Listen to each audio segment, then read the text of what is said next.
Aden. Sa toilet de bia ene mema wokoto so na be ma sesuni. Mo mo toilet kropa say krokaka ka nyina toilet ene e fan ya wo hoyi. E ma ne mema nyina ne toilet ba ko so. Me kutu ya na so abakoto me nti. Unity Radio. You know, we know radio. Yes, sir. Me ko toilet so me so afo so de me. Oh. E ba sa me so me nya dai. O so me so tranchen. Na me so me ne. Na mo ko tonje ono nu bu afusi ade ma ba toilet so me so me de me ba so. Toto se ba ko pe mi nyina mi ni ngum ho mi tumi ni ngum za o ko to so ba no esinchen so ko te se abrim pia so ani na se eduru bebe e me ma no mo hyeda e na mo hu se ma na kwa na mo koso bia na se dabi ebu ha o enza to tele se to de bia e kef du bu kef na na o ba ni so na to o so to te de Untimi ni ngum ho na o se de o ko dusu bie obi a toilet de wo de ye de na wa de koso na ye se toilet ne do toilet de me ko akoni ye a o ye kef toilet de ye si bia ye bu de kef ni atare ntensi ndu bu kef na o ba ne sisu yi na se mo kre ma ne ha bo e ma ne ha ye what is your toilet so si ye ba ko pe e fa ni nkwankwan ye o ba ko no ba si so no me si so what is ndi toilet de enwum nkwa de enyina enwum nya ni abom Comme je bésier. Abana ntima besi bia ma eni manisa. Yeni Unity Radio enkabomu ye. Empanifo kan wo sa aboa enwa wo hwe ne husu ya ye fra no wotope no kura trodo no wa opoku jamfi wa bin adwumam wanyin aba beye otope.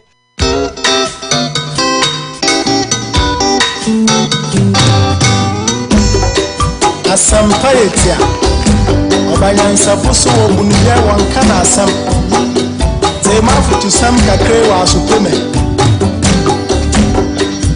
Yo kofi Omani ya woman Omani ya memana Gini baby ako Watata ya warenyi Wonsom wanini pa Nasadi pa wofe oye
Obibi achim obibi akwaba.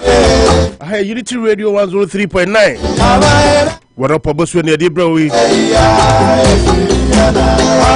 So the BIC no. Very kindly what that report abro. If you want the sports update. If you want ya TSM politics. Discussion now so your mouth kwenya now so afre.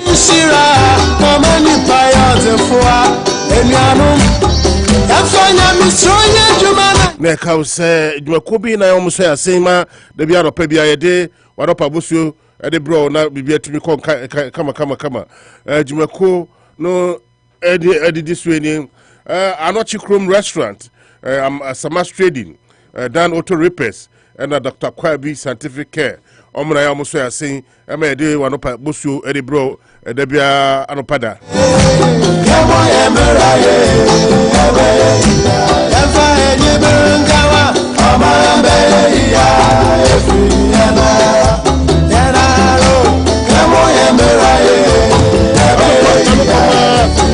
nkɔla nkɔma opo national watrase ma na kwaba na afi mfa dwumadi na aka no ntoa so opo ma ache ma kwaba kalu yanua let's say adombo na daro ma ho yo na weekend na muti say bibia ko kama na mi adom bibia ko said the SSS was a tedious one but at least we managed to scale through and nyame so yeah adom no matter how hard it was on my the strength to go through so we couldn't be grateful enough until the nyame as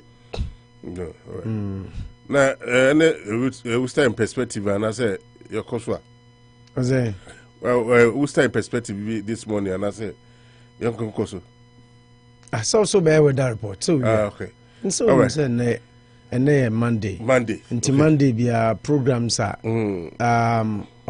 my announcement mom e ba na das am and of course we have to do it you know be man na twi menu ye ko so pastor Steve so your papa ye ko so Stafford and vice president of the Republic of Ghana was also here so there were 3 major events across over the weekend and I was I mean the vice president visit needed say e be di unkomo on the show but other 2 programs now say you know we have to acknowledge and thank people for the love they showed to their families inti e be di unkomo okay but that's it I may call with that intertem I may call na me call with that report bro and pay and show about to talk akra egusu kra petit and say what no maximum 59 degrees Fahrenheit and a minimum 47 and see I say more she holding ho because so no tonti but it's okay I mean say I say holding ho mutubojo and 59 47 and weather no ebeye it's you know that weather report na dia amount no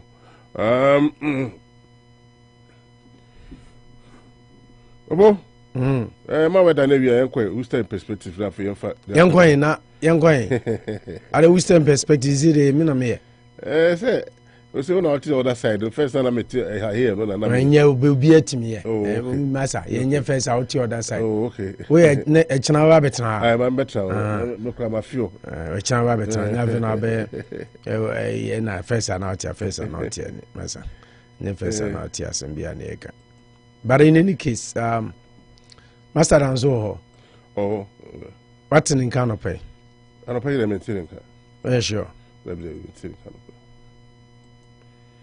yeah sure and then maintain but no pay there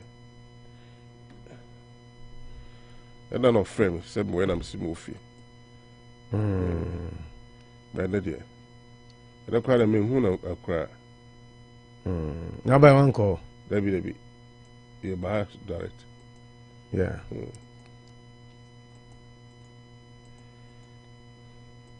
Intika say now the waja show na me you are hosting the program what computers no waja na mframani twegu amanfo tie o masa say na bisa questions na bisa questions na ma wi say na bisa say what master dance so ka master dance so ka and I pay them maintain ka but me say oh no hoye pa master dance so we be do adwuma ono de edru 7:38 no do adwuma da na bibia tumi koso once by this time they were sure say I'll be shade more than the man almost started to boy giddy. Oh, what we call a sporting update in this way. Enough if you wanna the Yakano Atwaso. And teacher said, my new time perspective, dear, young sporting update. So I said, what's why busy F82 phone? Don't make me don't demi. No, don't go there because I'm just realizing say you know about my Kwame Kesi birthday. I didn't even know. Okay. Yeah, and TCC a poppy up and I may worship.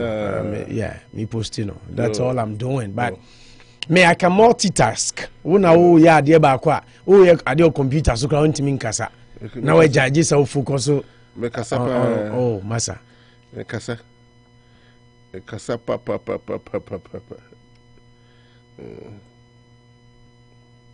Okasa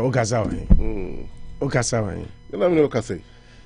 Anyway, Kalu, having said that, yeah, share na yanda Worcester for us. What I say? Yes. Yeah. Mpenifose nipa ya dia osayeyi. So what I say? And nano memenda yinu abema na twi menu eye koso 570 Lincoln Street. Yeah papa ene maame ene titiro obakunafo. Yeah yinu aba vida. See emfa Unity Radio afidikesi so. Emfa seda kese ma Worcester for. Ade a Worcester for ye na no de edutwem. Yakwa yi ba ye kono na no memenda ne de. It tops all. Nti ye fa afidikesi so.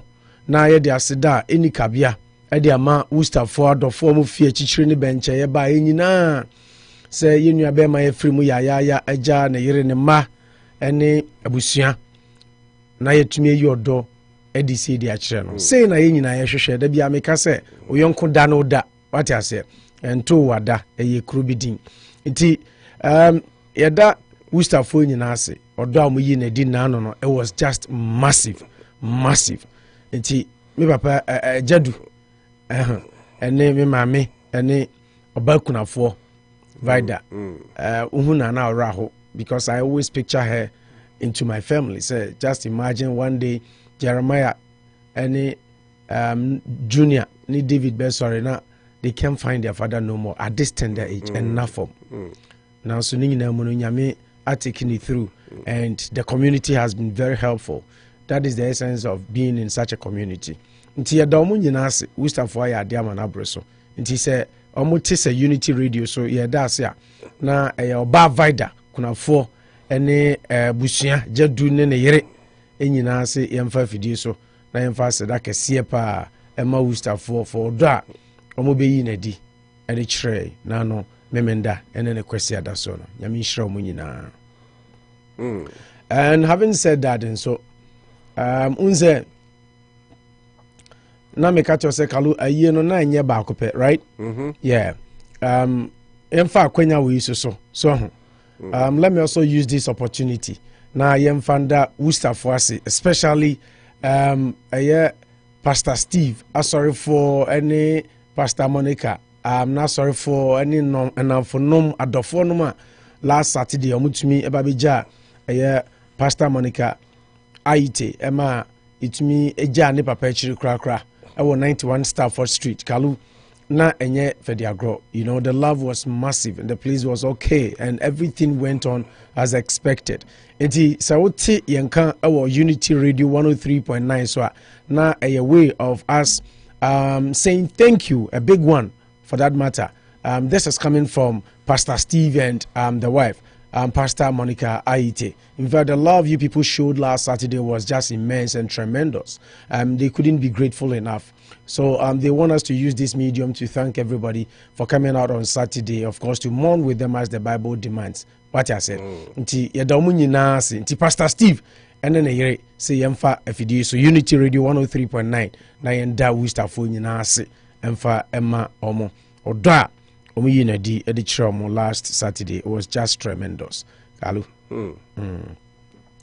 Enti no da mu nyina ase na no mo yade ma na yefe nti se ofa won se eyi no ebi afiri mo ebi afiri sisi ase announcement no invoices no ebi afiri mebo a e de so na wo invoices ebi afiri sisi na twi manu di afiri mebo a e na Pastor Steve so di afiri ba ko abeka ho. Okay. Wa sorry. I know the church program. I mean, we'll go to the other announcement a little later, but wa sorry a ukompai bo wa udi adanse so for Isaiah oze so for Isaiah yes now do mo mic kra na ukasa so for Isaiah yes enra wo ye bibia na o da bi me dey bibi me question am beside where you man we mpacho ope say question am beside oh debi enya sama keken bia kalu a question am beside simple question a simple question am beside a simple na simple unze kalu said na make no there is a big program, an event coming up. I was say Ubianya Dajino Okubi, Yatunidin, a night of miracles. We are one night of apostolic encounter. So we win him with Archbishop Charles Ajin Asari. Charles Ajin Asari, Archbishop. Said so for kunini we di obi anim ne dada. Na nyame ayadoma ya yenua be ma yen sofo pastor Isaiah K Graham atonsa e de afre osofo panin kese pa Archbishop Charles Ajin Asari kalu oba be event kese pa na theme ni the father's blessing janu nshira so kai Jacob ni so de no that's right nshira here pa I said the father's blessings so Wednesday 7th June 2023 and I wouldn't the entire program where semikobi no because it's happening on Wednesday and I mean so I was born on Wednesday until it see me day pepe ukwada na 5 to 8 p.m. I was Boston 750 Main Street number 1 at Waltham MA 02451 United States nti ye call Boston Archbishop Ajin Asari baha enti enye fedi agro kra me ba cho say ebi a o dwene how to get there, transportation, the venue, and our details be a special encounter person only so funinya o dia also yan say obefre yan kasa yan papa Pastor Isaiah K Graham now ne na kasa mpa cho ne number ni 774 418 5226 774 418 5226 Mrs. Subio 774 418 5226 Kalu now for sofo Pastor Isaiah K Graham bibia wo pe about the event coming up ubenya botaye no any the father's blessing Wednesday she date ni so June 7th 5 to 8 p.m. Boston 750 Main Street number 1 Waltham nti Empire ebedwa wa hu say Archbishop Charles Ajin Asari de baby obesi bia me yenim ne nyame nam no so ye den nti it's going to be a bigger event coming up nyame yadma 7th of June nti who staff nyina yem prepared na yin koshia Archbishop Ajin Asari ebeye kikim bonfrete said ye wa we nipa spankiti etiase anka obeka no nti ye chebusuafo nyina nti we are waiting to see what happens on Wednesday 7th June 7th June Empire ebidwa nti and also there no 7th June ebeye kese pa Archbishop Ajin Asari I mean internationally acclaimed Archbishop yeah nti nyame ya aduma kalu 7 June of course Boston higher there ye nyina ebeko say kasi e chicheska o Boston ngaongo yeah of course nti say ye chiche nshira nso the father's blessing ko jinyankopon nshira we have to be there nti ebe come up nti ye chawusafo nyina anopai na ya mo hu kalu the abaso no say ano weekend we so event but yes na otwini no ye de nyina beba onze a friend is saying April 22nd there are events coming up so okay April 22nd and ye nua be madamwa ne maame na otwede no ntia no ye memenda ebe 49 Lafayette Street na April 22nd na miam nso mi nua ba ye friend no Jennifer Odum nso di ni maame da na otweda nti weekend we so far na otweda mienu it's on our announcement invoiced announcement some ankasa na me ko nti mama yesha no so na enkoja mo ono no de ne de oye ni fie damo ye ne de no 49 Lafayette but Jennifer de ne de oye ni fie 83 Orange Street Kalu 83 Orange Street ho na oye ne de no fie na if you are the following week ne de say unze 29th ne ye nua ba Linda Linda ono so papa na otweda no ebeba so Linda nyako bongo man na yere Linda ati and only 29th 22nd and 29 in 1 week so far that's what we have if there are other programs are here invoice and I say by but announcement are here no and one some na make yeah and no and then from there no Then we go to May 13th, which has 3 events. Now Anopa. Then we come to your friend is saying, me ma me free, me ma me ye madam impromptu Romai 570 baby ye na natwi menu ye na. And then you papa nso ye was Stafford. That same May 13th na no na we come to May 21st, which is papa your brother Kojo Yabua chairman Kujo and so papa ye Kuntunchi Shaman say na no also ye June 24th. There be Kuntunchi May 21st. But idea no Ojo Ahmed so baby dedication no and on June 24th. Yeah, June 24th. Nti 94 Middlesex. 94 Middlesex Avenue. Okay. Yeah. Nti but I feel na there might be a couple of announcements in course of the week, you know. A bit more free, more person, more invoice nti omo ye wi a ene de ayede ye ne nyina ka ho kakra said be ya. But so far so good nti e chebusuanfo nyina ya ma obi a kwaba ya ma obi a che ana de nyame asenso se ode ne nso aka ye nkwa na ho na ye tiase na ye ho edin na bibia koso ba kalu my studio phone no na said ye usually ye no I show some love to you nua bema like I said yeah where any mama thank you send in fact me ankasa I mean share dan share dating so me I am very bad with dates. And how do you good with date? At times, dates are yeah, you need it. Date then. Yeah, me tie kai. E bi ni den. What's it? E bi ni den. So birthday me kai. Me birthday da ben. Birthday. 14th January. What's it? 14th January.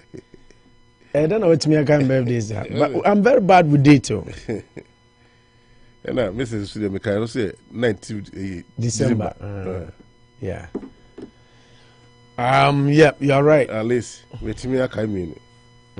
Anna. Why are they? The wireless customer you are calling. Why are they? Hey, Ojo, na mo share 2-0 to I say why di hey Manchester yi. Ojo ba ko date. Na sisi Ojo aye den. What and what's a busy with you? Okay, also yara okudu ya show mo no tafro no sha ofre. Hey, ona da okudu efe pa. Hey, obi tini baby na odinatem. Ode oti wono anko kanto kwa ombe on. Oti wa na wa sheda akọ kanto kwa. Meboa. Wango kanto kwa ombe. Oh, when you to kwa search. Ne den. You say. Ojo tini baby. On count, on kasai, anope on frey. Na ojo asha na onya den ko njine ni. Na mo Liverpool sem boboda bene. Really. Oh, okay. Okay. Nti se wunya nye tenten a mensra kwatia. Oh, so ono debi. Ono omo me mo ye show mo a obe yero mo no o kasa o but omo hwe de no ID na e mo wa. Omo sha no ID. Masa numsi o mema e kun bia wa ha na otwi wu ye den. Na otwi wi wo ye den. Na otwi wi wo ye den. Se do musiki Canada na je se. O manya hwe. Okay. Oh, okay. Bibi Akos come on. Okay. Ken Kalusha. Yeah, Auntie Kalusha. No. And a vice president of the Republic of Ghana also was here in Worcester with us. He had some fruitful interactions with us. Na minim say your friend is saying nana die wu ba Obama hu no. Na minim say nana die wu ba Obama hu no. There were a couple of people that I was expecting, but you know, Baba and Yeah, Simo. Well, it is some sports, nothing. And this Casca. What are you in perspective, Nana? Yako. Perspective, they say, really. Okay. Anna. You. Okay, but you know about Kwame Kesi, Nananka. May try to get him. I didn't. It took me by surprise. And also, he shared our vice president. One can't. One can't say any birthday. Yeah, so it was kind of surprising, but at least it's good to know. Yeah, it's good to know. Happy birthday, Kwame Kesi. Hey, Master, now do birthday. I just say kwaje pass Tanzania fro. Mama for studio line fro.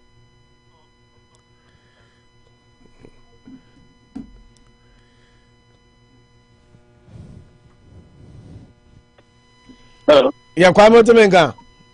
Ana sami to nka ya. Na pom ti say. Onyankopon adom binua, adom ne ahwe yi ni mpai bwa bibia bokọ na nso ya. Odumfo na dawro ma aja enenso odi a chen ye wo life nti we can only be grateful. Absolutely. Na say na your birthday na odi asie. Oh, na me me sorry Anopa eja and on the weekend ye bre. Sorry anu crowd here Facebook crowd what social media crowd there man say den ya great Anopa eja. Yes ho abesom kakra. Afa me share ya me first time na me hu ye Facebook na me say and na kwam and sana me kohwe our stories na me hu say na your birthday because I saw the post on Facebook. That's right.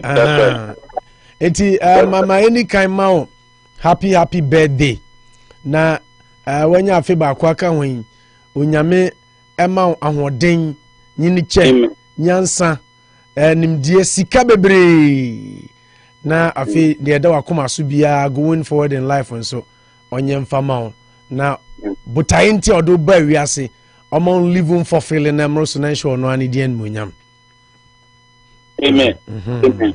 Nasra medasiminia medasipa na wama goosebumps I can say I was in a crowd yeah and we radio adwuma na benyame betimi de atempaka treno so adwuma di na kan maso na den na no de nkeka me ho krai se nka ache maso na den maso den atesa as I'm a konye su na madda say the okan na area sida manyankopon moments like this, sometimes it's important you just sit down and reflect on so many things.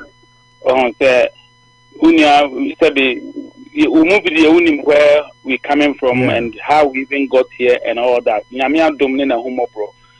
People see the personality as a very strong personality, but for those of us that knows us, they know the heart and they know, the kind of, the person that we are. Yeah. There's a strong personality. Sometimes when you're going through stuff, people don't even see. Yeah. They think you are always happy and you're always there. The humo bro, any nadoye anasebi movie or national ethiasi. Uniabekaya 6 years ago, well, man, told me, yep.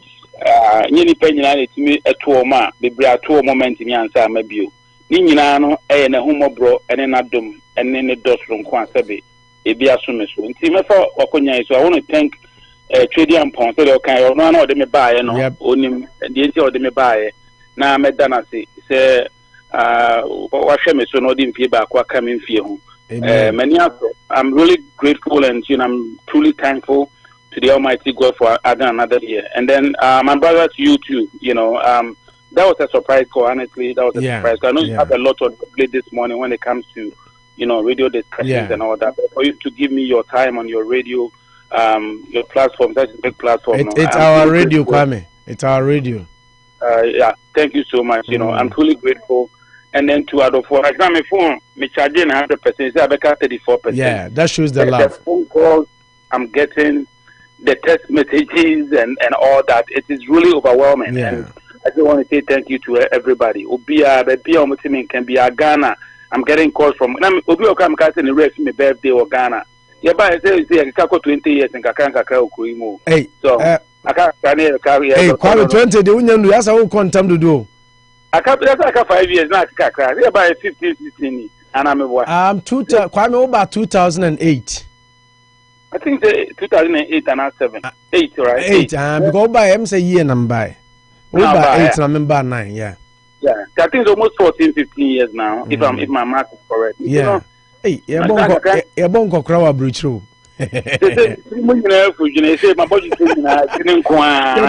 ya bonko krawa bruchro but the air do muni say na nyamia yebi that is one thing I want to stress more than we can ever imagine.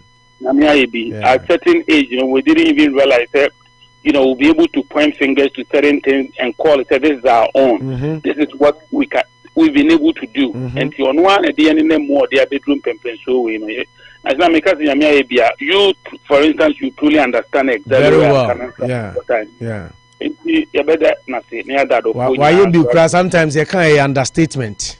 Absolutely. Yeah. Absolutely. Why be pa and put your dear bedroom, Nancy be true. You must say, so Shamia or Yame, when Shamin show you Yame. Martina, my sister, be I don't know when you are pentium on my own. Me papa, Kalusha Ben ready no rule amount. Eh, Kalusha to me, Carmen, I can message. Martina, my sister, be go Shamia or Yame, when Shamin show you know what Shamin show. Exactly. Yeah. Eti kwame minim na chikrom hima ho te sen da che hima. Oh ne ho ya bibia boko. Birthday no mana special there. Ka chenze wanya o se ni nua be ma there. Wanya amekan. Tede dia ya mu krom nkomo. On dem gini di. Ah ni mu krom nkomo. Se me chikrom de se mu titiri mu krom wa. Ah me gini di pa me gini di.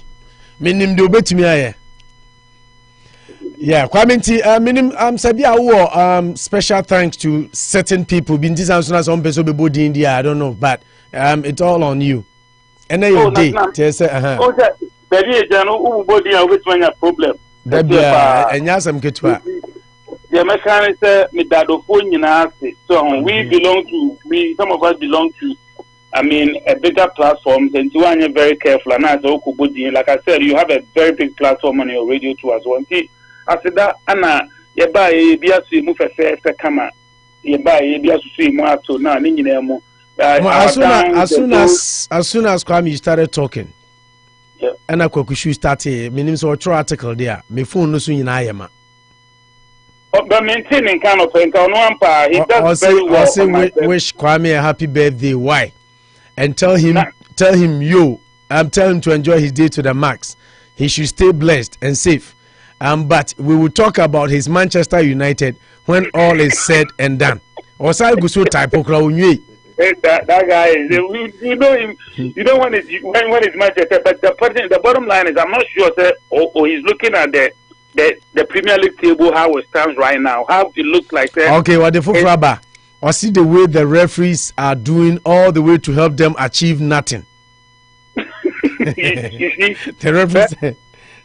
One report and some of they say or this is Spain will be and one of a good shoes so one report and some on so referees with the same thing. When your opportunity some of Premier League and look at the certain behavior more putting up in the Premier League. Oma bottle is it the Oma bottle league?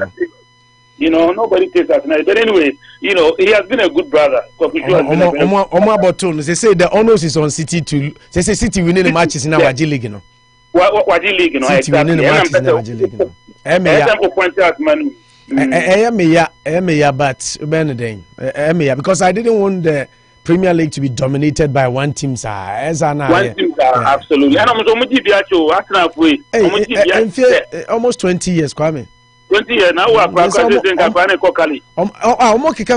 Kalusha DNB. Say Kalusha banya 30 years and son for last time Kalusha the first born na fe na Omaji League. Akwala ko university awie ye adwuma na fe na Omasaje bakwa kan. 30 years. This Arsenal chiribane Liverpool chiribane Arsenal almost so kekako. Right. Mo kekako. Sarcasm now you sarcasm say 30 years Arsenal Liverpool G League. I was in me sarcasm Kwame. Sarcasm saying. I don't know Liverpool. You know. Ligama continue member. Yes, so firstborn. Na Kwame I mean you can still mind back to 30 years crowd. We are 23. I just said 93. Kwame boy na say 93 me boy. Yeah, 93, yeah. Nti Kwame uba no say 93. Kalusha Bani 93. Wa akwada 93 ana muji league akwada ya benyina ko premier ko JS azako SS akọ university awie ye adwuma. Enye covid kwa na ba ya. Afeno waji league ba ko. Zesi a shoe say hwe Kwame hwe shoe bag ya na no ware ye. If we say shoe support to Arsenal on G League man the background who say daddy team will support to crowd better now Macroma Arsenal for that's why they will never be Arsenal because there was nothing for the papa to celebrate evident dance the man Kwalani who say papa will team be of support to. I think that the only team, the only celebrating the kids have seen problem. I know 2000. At least in that bowl probably might be the only kids that were there. I'm not sure. For the to go to the Cup Champions League, that probably might be the only thing. So Oba high crowd the house no say I from kakra Arsenal ni jiren pa gidi. So unza hano onimse say na say this year anano Kwame program ba ko ye nano. Poor park or shoes to charm or network iso. Just a nyansa quite di matempo to Chelsea for Anya Muji League and then I had your modern enemy. May I have a yard there, but anyway. Yeah, Kwame, my angel, and say you have a long day. And we called only to wish you happy birthday and for people to also hear say your birthday. Thank you, my brother. Thank you so much. And then you did great over the weekend too as well. Yeah, very much. President interaction, you did awesome. Yeah. I mean, you also did an amazing job. I mean, as usual. Inti, yeah, na to so na ka kire. Minu aba say, is it the academy na action nsa. Inti, yeah. Na kwa party do ever. And can I tell you to come and we interest I should do back to but my daughter witnessed my Arsenal beat your Chelsea by 3. That guy. Na Arsenal almost Chelsea 3 that way. That guy. That na Chelsea Arsenal 3. Arsenal that no share 3. Almost 3 that. There be me 3 crowd coming in. Because this year so almost share 1-0. Last year so almost share saying. Last year I could show me 2-0 and almost almost share 3-1. I think some share 3-1 last year, but it was 3-1. Okay, 3 and I'm visible he meant 3-0. But last year I cried a moon share 2-0 mum home there. But anyway, say Kwame shed you be to me show BB. This year Manchester Sharks now Arsenal Manchester and yeah they know the ties but say who win the ultimate na sem ne yeka men fan ko fan chen Kokushu ya no play diversionary tactics no baby or the yeah can winning the ultimate I was a Michel 3 we shall me 3 na dey who Chelsea ni Arsenal record who ya show 6-0 crada now you can be our go be anima say I will be 3 6-0 cry I should be 6-0. Okay, Kwame, I need to let you know why. I was so boy you mama. Martin Yamia sister BAB. Tell BAB, Mother Roma. But the money came from here. Yeah, the one of Thank you.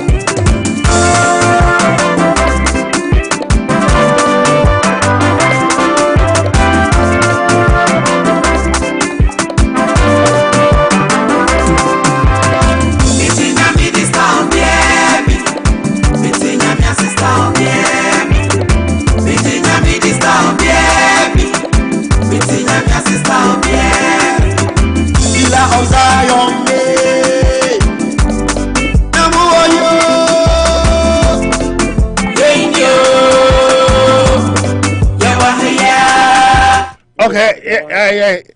Di star BAB. Star BAB ample. So you we na dedicate ama you Kwame Kesi. Odi the birthday ene.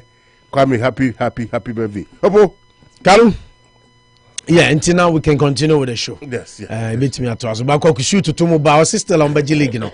Honestly speaking, I want, despite shoe jabs or through many other, I still want Arsenal to win the league if they will be able. Because right from day one, I come standard show. I love the Premier League. That's the league I love most in the world. What I say, but Mempe say team back are not the competitiveness of the league. 6 years, 5 league titles. Yeah, 6 years, no match 5. Are not say. I must say league. You know. Yeah, I must say league. You know. Until I me say that's why I was so eager. Senka Arsenal na me now London. Until come Mempe Arsenal beji league no Arsenal dey blow for me so. But for the sake he say league ni single-handedly dominated by one team. So I wanted Arsenal to win, but the way things are looking and the way things are going, Kalu, it seems like they're almost bottling it. They're almost bottling it. 2 games in succession, partner. To me, and championship credentials. Arsenal show character in the G League. They didn't show character. I know so we're going to go there, but almost show character in the G League. Anyway, should see Omobeshe City. It is possible, but very difficult. Okay. Yeah, impossibility is nothing. But if you on the realistic side and honesty side, it is going to be extremely difficult to beat City or Etihad. Knowing say the league title is at stake. They'll play the game like World Cup final. It's going to be a crunch game. And I know the sad thing for Arsenal. Man City doesn't play any Premier League game until Omone Arsenal. Arsenal will play Friday, but City will not play because of the Champions League this week. So Arsenal will play Southampton on Friday, and then the next game will be against City. So City share Arsenal. All City needs to do is to win the rest of the games, and the league is theirs. And it's extremely difficult. That game for Arsenal against City, they have to take it as do or die if they really want to win the league. But if Arsenal doesn't win the league this year, it's because of what happened yesterday. It's not because of the Liverpool game. It's because of what happened yesterday. Instagram handle. Masa, I read it yesterday. Immediately after the game, he came out apologizing, and he said he will make sure he will correct it and come out better. And you know, I don't know.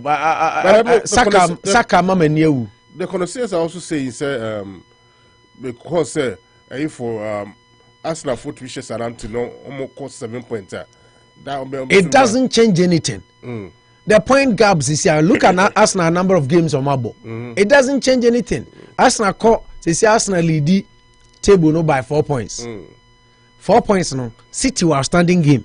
City shares are outstanding now. Aka 1 point. City near Arsenal never next. And only how many games are City winning at also? Check your records is here.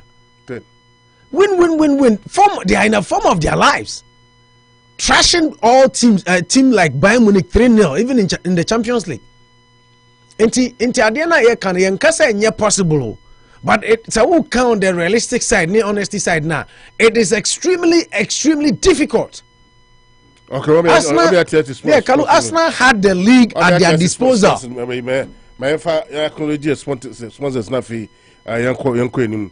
Anochi Chrome Restaurant, 687 Maple Street and 2 Coast Squares. Over to me, Aqua Cotrano, where did he? Now, what's what I take out? Not be to me, Aqua kind. 30th of this month, so live band and buffet, no, Basso Ding. Remember, what? Hey, sure, I send me okay. I send me from no kind of radio, so because as our next time, I got them some message in the call. I'm family. Or see, call me National. And discard Kwaku shoes if we don't win the ultimate. Oh, okay. And me didn't say shoes. I will envy me. The shoes ones open me didn't check. Upon national and say patches. You see one for upon account. What's this? One G I am from national. Fair. Anochi Chrome Restaurant 508-753-8471.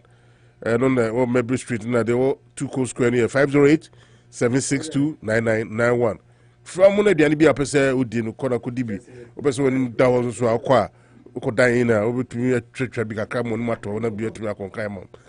Yako as a much trading, no more, your mommy adoring over the weekend, Jom could do money Jim party. Also, person be weekend, yeah. Kwasama trading and then be our PBIB or some fish, lady types of fish, be our mobile 1084 Main Street and our Samas. So, Frasamas or 508 796 5117. You call Dr. Kwabi Scientific Care, 371 President Street. Dr. Kwabi, when you're rheumatism, Kalusha. Kalusha. But your LPMs, I know so you have more time to do your LPMs. But Miss Raw, maybe so as some back. Miss Raw, need you cancel. But your why should I sorry penny of your Me there be born and row. My friend. Now, Kwakushu's the Anya be a tenenka. If you are saying nipa to I know nature say, Upe nipa sem. The way I was seeing you, sorry penny of your GTN. So, nasi BBC ya koso na untumi ncheke na ene wanya de o. Eh? And I think to there because they will ask you Lucy. Oh. Enra sa wo obi a unim ball mo a defeat a draw as na nya na enra no. So,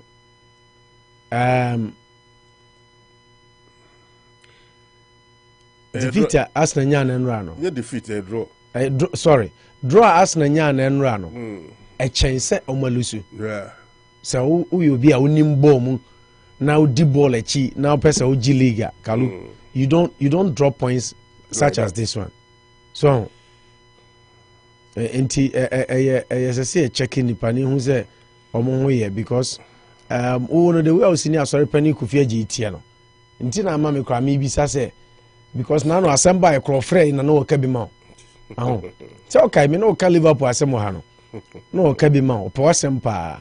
Enti say BBC ba na say untimi mfra no checking na I think say wa anya de because now no de buy na me mete ho no me frefre kwa me kesi no Manchester football me make sure so bia you okay so nti say so buy na o ti akonwam no say o check say sorry pani ko fie je ho ye say o check say kwakushu ho ye say o check say olu ho ye say o check say na biam ho ye asna for no krebi ho biam so now we find out now yes na enye nuado azori pani ba chopom ti say Itu adumne mampabo mo de papa. Kalusha ya de bia ma no ho adwurumi anopai the way o si ne o siti a asna nra de si a wontumi ncheke o na me so de on fro na hwese de ho tie because nipa nuane nipa opo sa na enra de se de wa ni enra e bobo ni bi me na o kasai yeah me kan sa asna bodro asna lusu because enra no me I don't know me didn't want me to say after me say atata too much say about no the changes you could warrior as is me didn't want me to say it and not there said you walk on and you draw and you lose na and na mamu say league that's na it because and dia city the bit for city wa ba so never but possible by difficult, extremely difficult. Ball and Kofone boss is a name. Although possible game they be see. Yeah. But me my percentage. Because just say City be winning a no home match, you know. 85%. What I say? Yeah. 85% and you 50%. Because ball the thing that one will be about with the percentage. Yeah. The BHMC. But no come and that's now crown almost a boys no young for that. And then say the big match as an opposite to the respect to be more to be strong. And I'm not no Saka ni Mimlemuno. But it's not missing Mimlemu Saka. He's using not a ball. Yeah, checking now is using the crab ball. As a captain, that was society they are confirmed their penalty. No going to be on the result the massacre. When like I said, no one nang no crash or penalty, but we player. But sorry penny Saka na as a bomb penalty so. Ana na issues you on so kan wana. Oh yes, abami yon ko ye na issues buy no. But that penalty there is na nebo. And na issues try and Saka the boy. But second boy, I know say Jesus time no MC ja one penalty pass saying. But when you get 2 penalties and the Liverpool back and match behind I suck a ball in the share. I say wonderful. But is used by no your next penalty you know. Use the boy. It's way no was I go for bono. So as a captain, the Ghana didn't be no. Si we appear upon the penalty as a moja kwaji as maybe. And you know, maybe still I'm in remove the penalty to go down here, not time home. 56 minutes, not time home. Yeah. But me, that's why I born ready. I blame a tata. Then it's when I say, oh yeah, you're going to want to say. But I saw penny Jinasuma and I'm for shoes into so.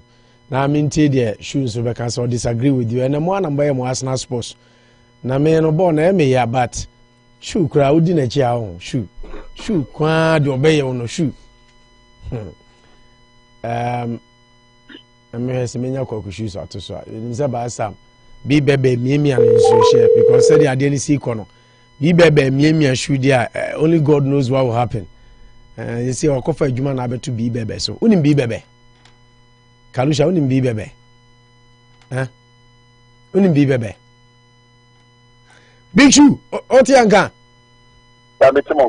Oh, yeah, then I'm saying, I will cast an umsuda. Na me fi say texting kwa na utimi text about cast an umu clear. Man can be baby na ebra. So me kan. And be baby bre. As na bodro. Shoe. Yes, sir. Be baby, you okay there? Oh yeah, I'll be fine.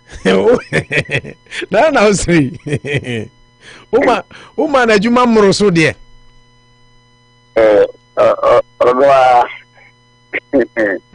Along the line, you know, I listening and pretty hot, you know. I was sitting on tentacles up. I just didn't see how this game slipped away. Deadlock. I didn't believe it. I saw Penny Kofi J line, so also Blimu Atata. One in the adjoin. Yeah. In other words, no, I'm with him on that occasion because this is exactly, you know, Ghana. Okay, ball as some jam fire, no. Yeah. Kelvin Kofa ball, no, and the man Steven. And Steven, as someone could ball, no, Steven, no. Yeah. That was a similar case that happened yesterday. Origan far ball, no, or the man Jesus. Then, no, you know, Jesus had the ball, right? And the guy Kojima Saka, yeah. Yeah, it is sometimes run out, you know. I mean, whoever picks the ball should be allowed to go ahead with it. Very. Besides, sorry, Penny Kofeje. Now, my team, no one officially my penalty taker. Because Jesus has been injured for a long time. He was out of the game. Yeah. And we had Saka's been playing all this time. 8 years in the moon say penalty. Yeah. So I mean, that penalty, all the good players on given dates, no, almost a penalty. 8 years. Even the Messis and the Zeros and you know stuff like that. No, I mean, at one time or the other, of course. Yeah. You can. I mean, it is just have to focus. I think the second didn't take his time. Yeah. Otherwise, there's someone there now. Then someone along the line, someone need to penalties, and then he was scoring. And just like Penny Kano, even penalty and miss in the buy, no, that's still a more 1-goal lead, and 2-1. Yeah. We just gave this game. I mean, deadlock. No, it wasn't I don't know, but that is a game though. And an England game, they're too exciting. When you know it is over, it is not over. Exactly. Like I was telling you, the ultimate could even be clinched at the very last minute of the season. We just have to make sure that we need games like we have to beat City. If we have a dog's chance, then when we put City to rest, then I think but look, we have other games to play as well. You call Newcastle. That is another Tough game. Yeah. Newcastle is trying to be in the top 4. It's a Manchester, so there's a lot of things. And when I make catch, he's a one way grab. Say, as a ball, we want handle players now can because Yamfan say penalty aba, and then Gabriel Jesus picks the ball. Now Odegaard akwaje ball na free somebody akoma Saka. What would that bring to the dressing room?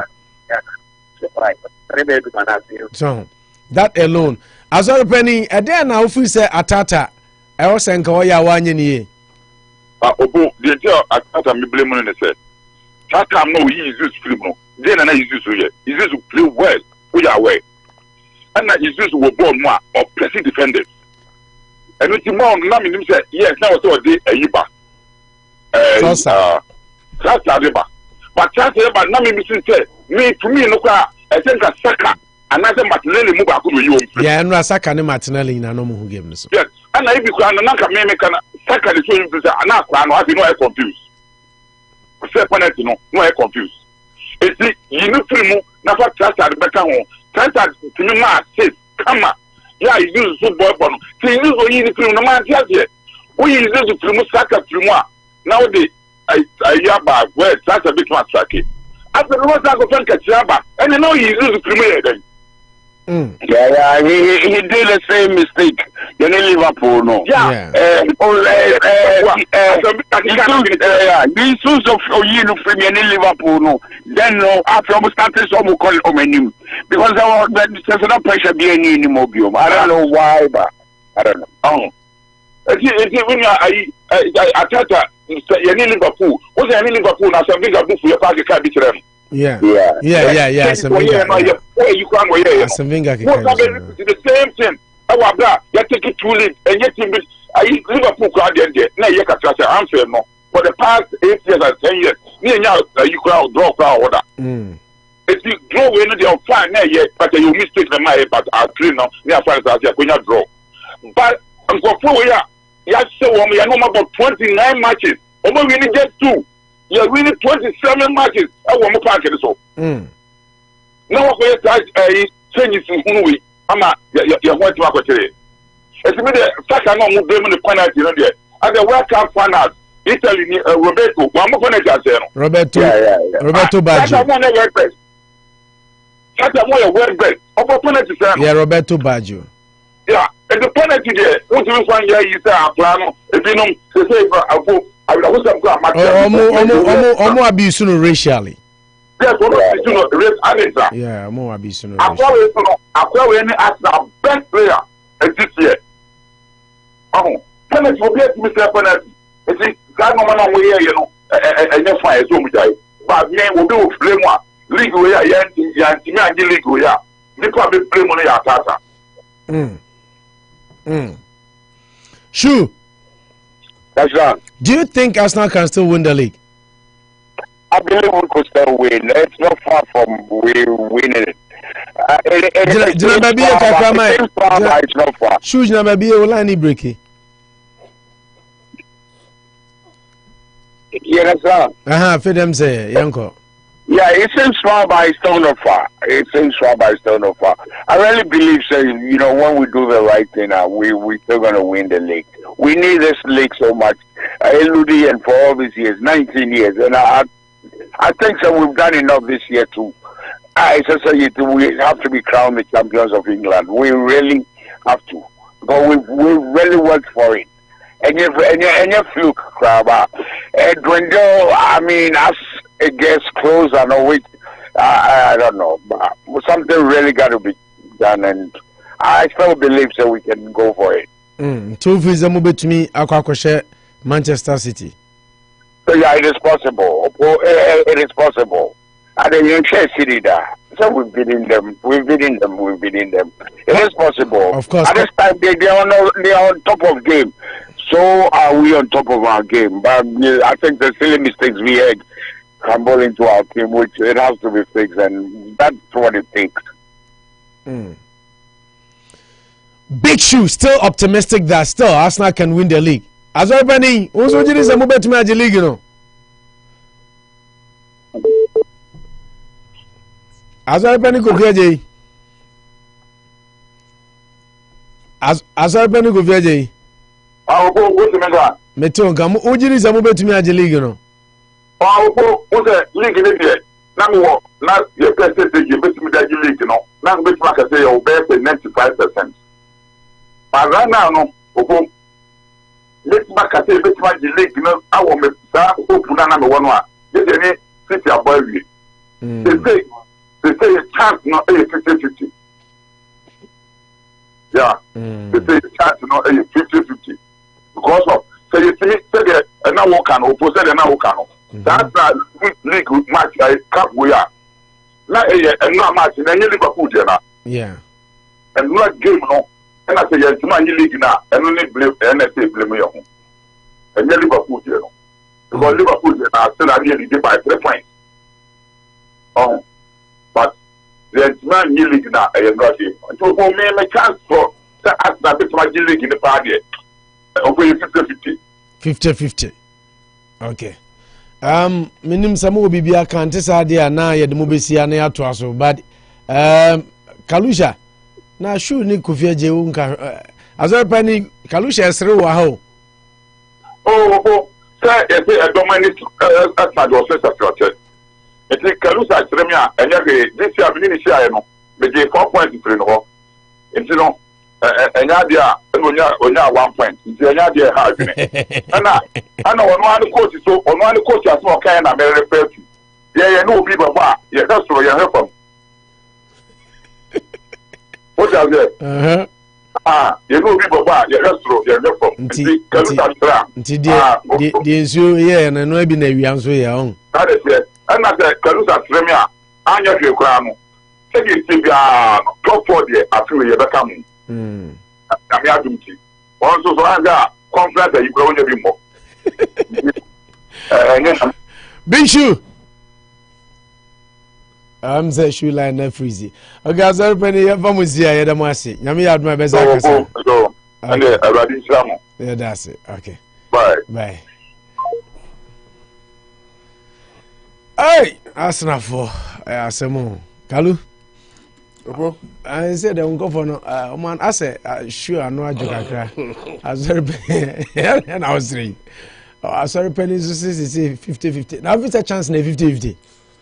Oh, I think I happen association football, but then so apart from saying apprentice going to the master to beat the master. Easy. And I'm an kakra.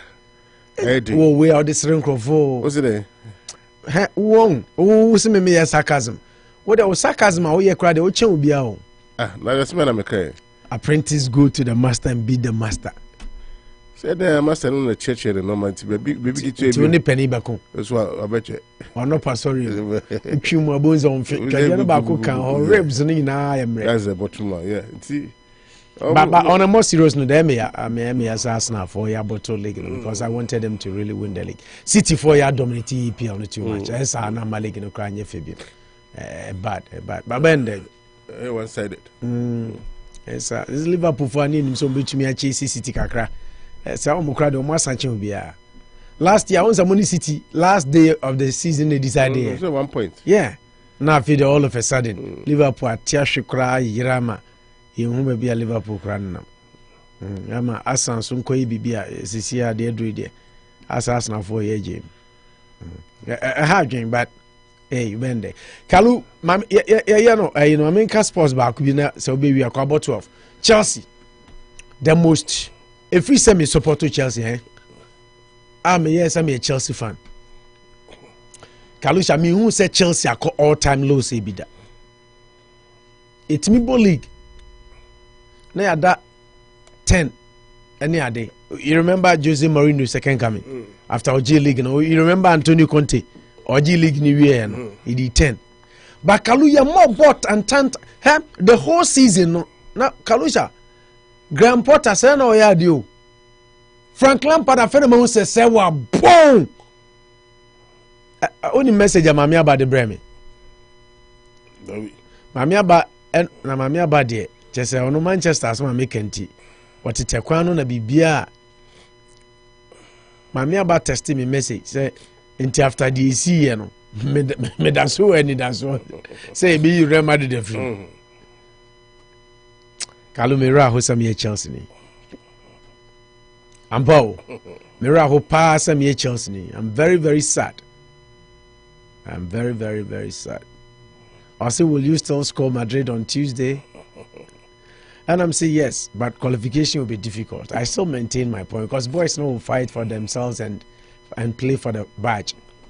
Because I say hey, now Kalusha, Remad a born I any Brighton boy any there. I done it Brighton no much Man City grow. Ha! I was Stamford Bridge. Oh my goodness. Chelsea Pani. All time low. All time low. Shesaya ball ama edu babia. Honest no. Any supporters, any exchange of words. Did you read that story? No. Supporters ne peja money share a honest box ho. And omo keke bi kire papa na papa no so anything on omo kasa. All time low. Me who been put that. Say Chelsea, even Graham Potter or Hono Kalusha. Graham Potter or Hono. Not Chelsea into me she goes. But say team be dominate here where in possession. Brighton for Drew be so she game now. It got to a point no more about 70%. Not Chelsea about 30. I was Stamford Bridge, Brighton. Brighton.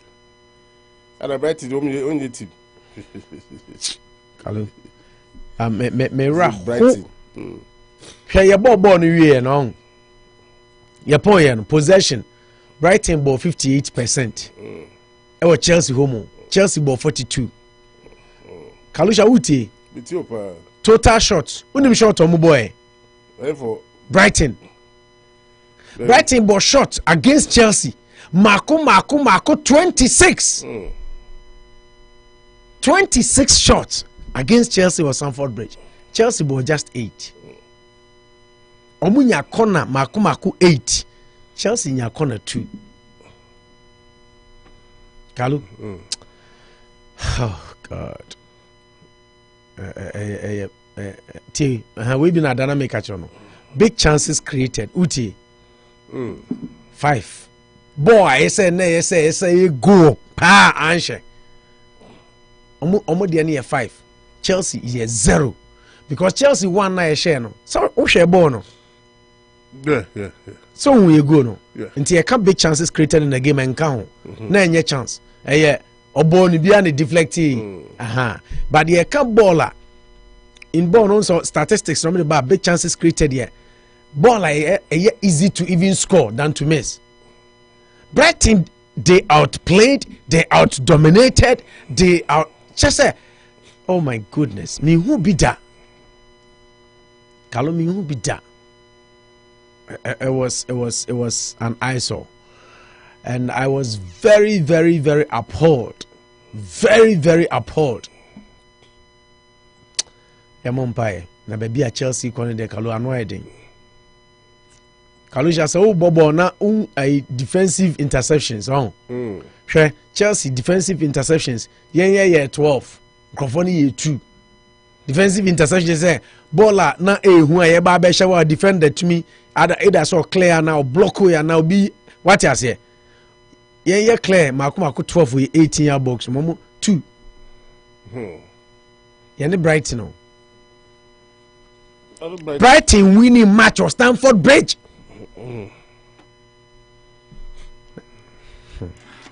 Isaac Mensah net on Kasai.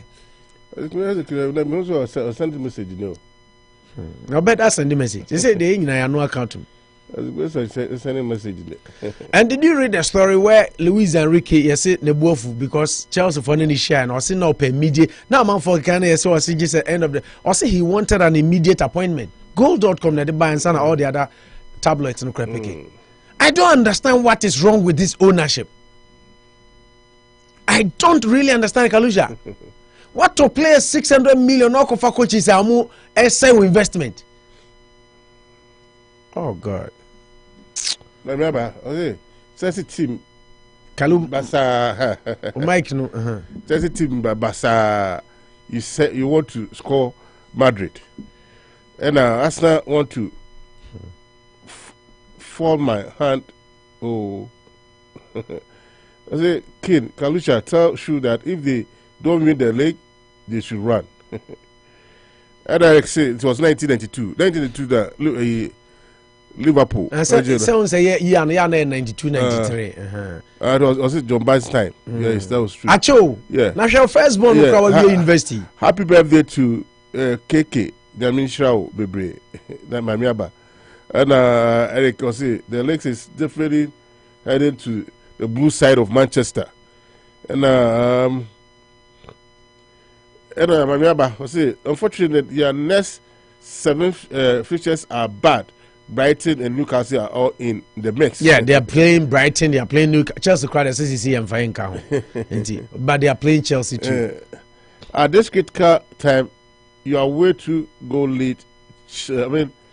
You are way to go late cheaply. It will hurt you. It will hurt them. Mazamanti message you. I say at this critical time, you are way, and you should not give away 2 goals cheaply. Yeah. Or Arsenal, the way they threw the lead out. Cheaply, yeah.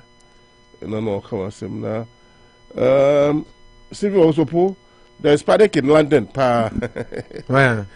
You don't know. Isaac Menza. Stephen Owusu. Oh, yeah. Good morning, guys. Great job. Done. Thanks. And I say Arsenal on panic mode. And Arsenal Bottling Company Limited. Mamiaba. Good morning. The all official guest is here. Arsenal. No mischief. Why? For the social. I Agnes Ansari will say, hello, gentlemen. And Eric Kwachi on here will say, welcome Secretary.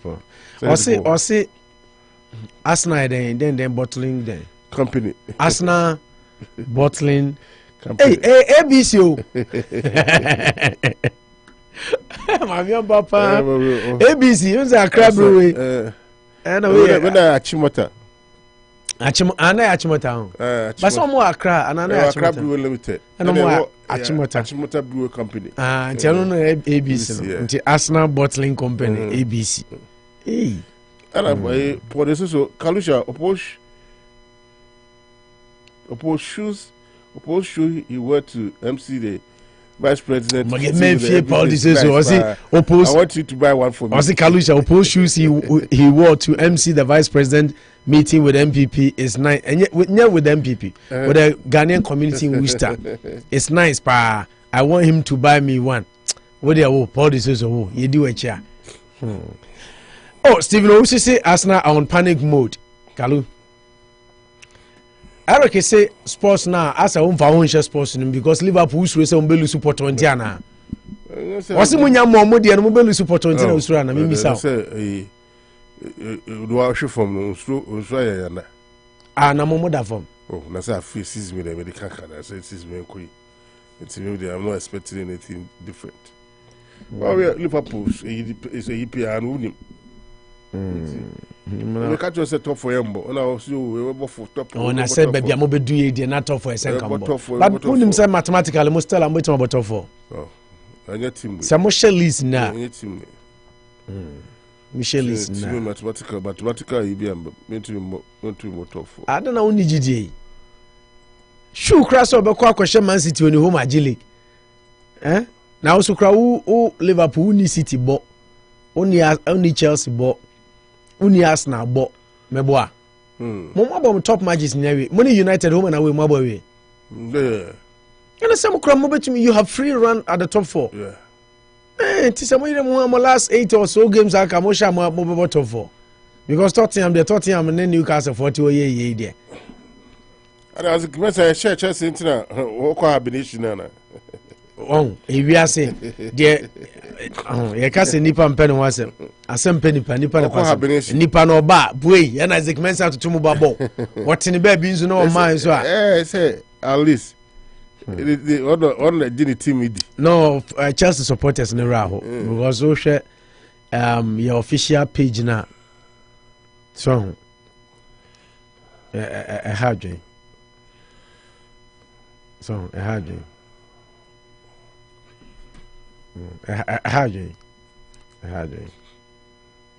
Okay, my father go work it back with my friend Tilo Perez say or Chelsea na okofa 4 players be say Omesia can players ni dini Rich James, Ruben Loftus-Cheek, Mason Mount and former Real Madrid player Matthew Kovacic. Also I love to cheek. Nipa 4 we so here number both say come Kalusha. Barcelona for Kalusha. Like Messi is keen to return to Barcelona. Barcelona 40 years. You want Lionel Messi aside than any akọ no normal kokosi akan na bibia to me akọ kan amomo. And then sema nkomo kitikiti bi na ewo akwemu. Chelsea for na oboda Chris Woodson sorry bi o so betwe di nkomo aka. And can you in time time? Chris Woodson Monday.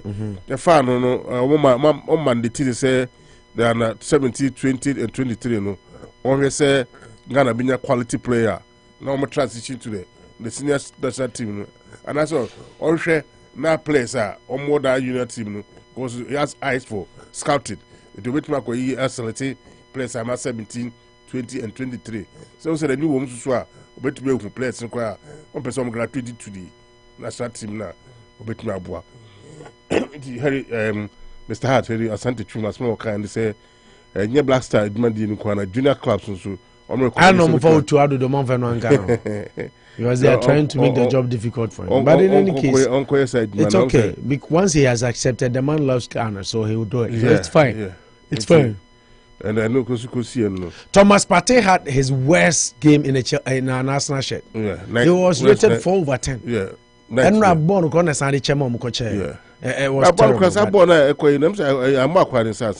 It looked like, but don't say sometimes no Sabono a ball inside directly to goal. And in course of the build up, no, na a ball inside na natural position. William was so quick to get onto the ground. And the man penalty. Gabriel, sorry. It was terrible. Penalty or net time cry. How could you? Net time experience player like this? You know what the Hopper born on Yaman video cry. You just share the cry. I don't know Saka. I'm on Vodi Saka because if Arsenal was by then still leading 2-0. Yeah, penalty. Yeah, penalty no money 2-1. And now Jared Bowen take a money 2-2. That was poor defending. Poor. I don't know, but you can't game now. I'm talking more about Arsenal today because I am the way they have almost bottled the league. They haven't bottled it yet, but almost. Because baby, I do nothing. No credit, baby, I do nothing. Because now the onus is on City to lose the league. Previously, it was for Arsenal to lose, but you see that it's on the cities to lose. Because City we need games are in our champion. So it's not easy, but what can we do? Kalu, I think say you move on quickly. I also love to check. These are rumors. Are rumors, but players in nine abode, I will give my backing to Loftus-Cheek to leave because he here with Chelsea. Now Real Madrid wouldn't even work. Real Madrid nobody Loftus-Cheek here. The only player I know say Real Madrid they pen here is James. For that one, it's been documented long ago. But now more player, I must say Loftus-Cheek. Now more players, amunya be more multi-bank. Even Chumani, Krawonya being started. Now, I mean these are rumors, and you know correct. I know, sir. They might want Mason Mount, they might want Rhys James and Cover. No. Sounds like I say rumors there about all the major rumors there, but saying Nana materialize it. Kovacic, I wouldn't be surprised because Kovacic Ebobo is the countryman. Modric. Lucas Modric. But then if you talk about Loftus-Cheek, I doubt why Real Madrid would need Loftus-Cheek for what? Rhys James is the Mason Mount cover Rhys fine, but Loftus there I don't know. But Senke no credit can be the happiest person. Get him off the books and buy better players. Now munya English players now my sana de bia mona coach bia ba no do mo but say English coaches no. Hey, for the social say me a question. For the social see bisa me question. Kalusha, I have a question. Can Opo tell us tell us all in which year administration is the Ghana card implementation started? I see. Okay, Kalusha, I have a question. Can Opo tell us all which year, in which year, an administration did the Ghana card implementation? What does he mean by implementation? Or person just say afibena you started say Ghana card and I say administration there. Oh, I know they say President Kufuor started Ghana card. Oh yeah, President Kufuor started. I know, but one twaso. Yeah, but I ba hakra no. MPs ni na no more there. President Kufuor started bad. You see, that's why we talk about administrative failure because we started we are. We ba no ejato we start we ba no ejato ho President Kufuor na me kai so start so yes Ghana card no identification system bad one to me and free so and then omulusu election no NDC for buy me at no point na me hu so omoto aso. Okay. Nti Paul anu ya open no, that is what I know. And if he has any other alternative there with me about me nim say Ghana card ne there nana John Ejukum Kufuor breso and I started say yeah card no but to me but almost started I think with the government agencies you know state institutions parliament no many are the ministries no and almost started ananko mo ya nanko mo dia baba do to me nti no na menim say almost started free nti Kalu yeah okay for that share better Ghana share I say okay thank you for correct I say then okay, thank you for correct 3 points. But Baumia told you on Saturday that it was started in 20. Or sir, the project they were doing under Kufuor, like a pilot. Yeah, Omujato. It wasn't really like a pilot, but it started like on a pilot basis. It was nationally acclaimed, so but almost started with state agencies, parliament, ministries, and then they lost elections. And Mahama should have continued. Mahama should have built on that. Just to say, at Mills, President Mills, a constitutional review where and also Mujato Hosa. Yeah, na make no. Inti ya buying the way I really am minor. We ya there. At the end of the minor. Oba no Mujato and only a problem. See to me, yes, Adiana. Maybe we can cut some of the wastages, and then say, "Nami share Omanpenida da Mahama video bia okoye a hospital, hospital school bia also mercy technical college bi."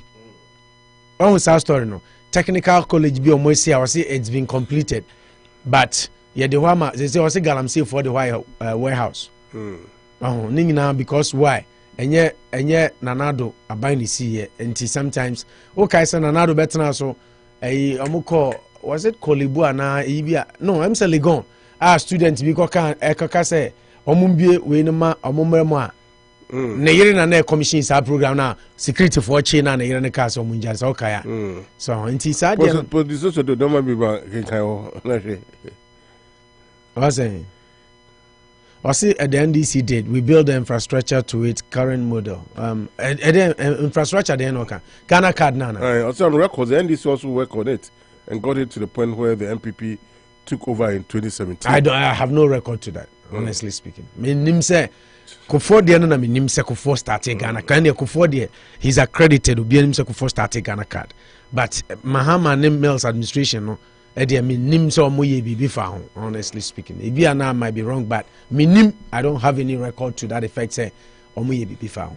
Say omoye bibi fa ho so I would know because obisa me no definitely onzo obisa me Kufuor de no it's on top of my head straight up nam yeah. Nti ene de minim so omoye bibi fa ho, you know. Okay. Ana you na try ho embra ye ba na fi the aka no ababeto.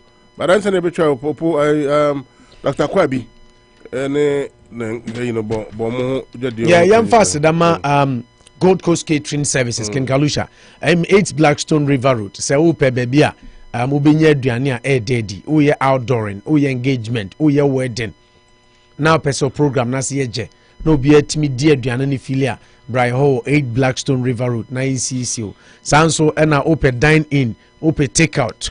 Open drive through aduane a ne nyina no ba Gold Coast obinya bi e ho na bibia so atumi akonkan Omotayechi and the Djumedi Breti for Yemfas Ransoma Dream Africa Market, Kalu Dream Africa Market, Ewo 369 Bencourt Street. Taupe baby a bidija Africa Marketer, Omunioman air for dia, Bra Dream Africa Market, and more can see yellow bag jasmine, yet on $38.50. 30 Kalu nimze nipa bebra ko ha frame se oposa o kan. Yeah, nipa weekend nipa bebra ko di dwa ho. E mo no yellow bag na kese ba ko e 38.50 na kitwa na 21.50. Dream Africa Market was say prices are very very very cheap and affordable, thinking of the African community. Yemfa se da ema Prem Tours se wo ko Ghana na ope adwumako bi a omu ope se omu etumi eba be faw na also ohotumi etowo na Prem Tours na bibia tumi konkan usi Kotoka National Airport eba be faw na treat you as executive as you are na ye do akodu ba bia wokobia na wiase ayehu nti se wokofia katawachi kakra so na ma the professionals na fa nkuduro asumdwem ye de aseda ema Prem Tours ofre miankasa me papa me ofa opening I friend no hinba ke agimaya in any information be here be out the bema because on no ye general manager SI operations our USA ni Ghana Prem Tours etaichi and I did jumedi edi bro sanso na betumi afre ye mami Eunice Agimai executive secretary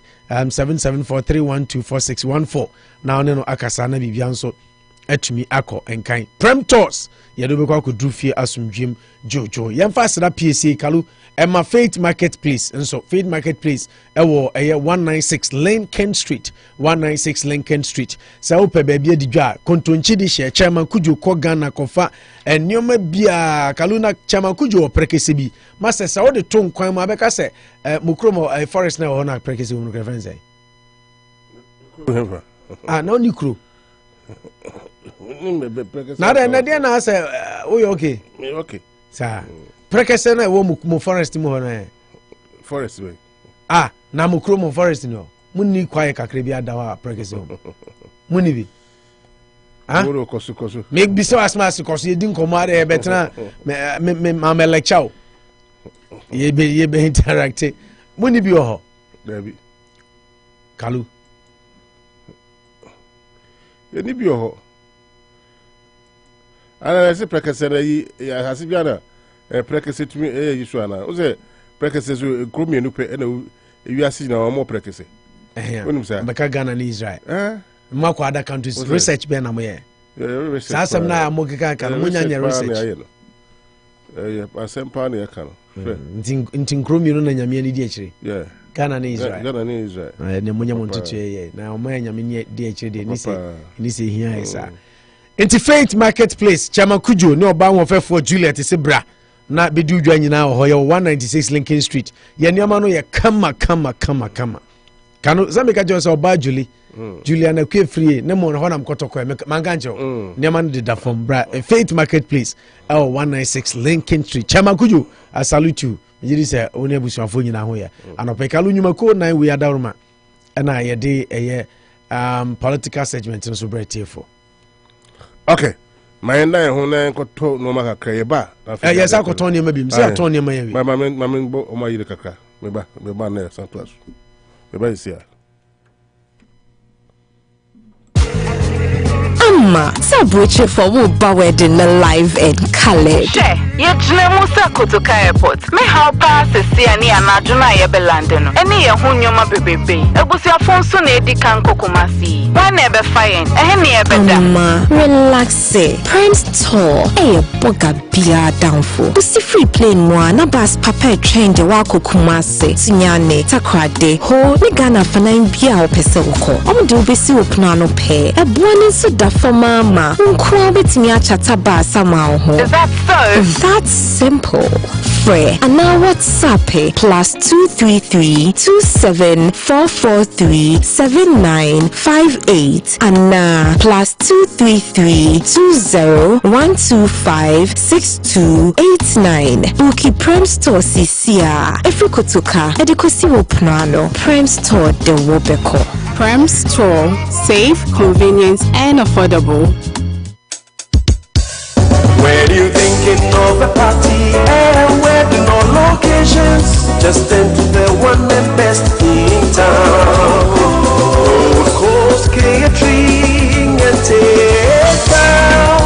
taste of excellence in style.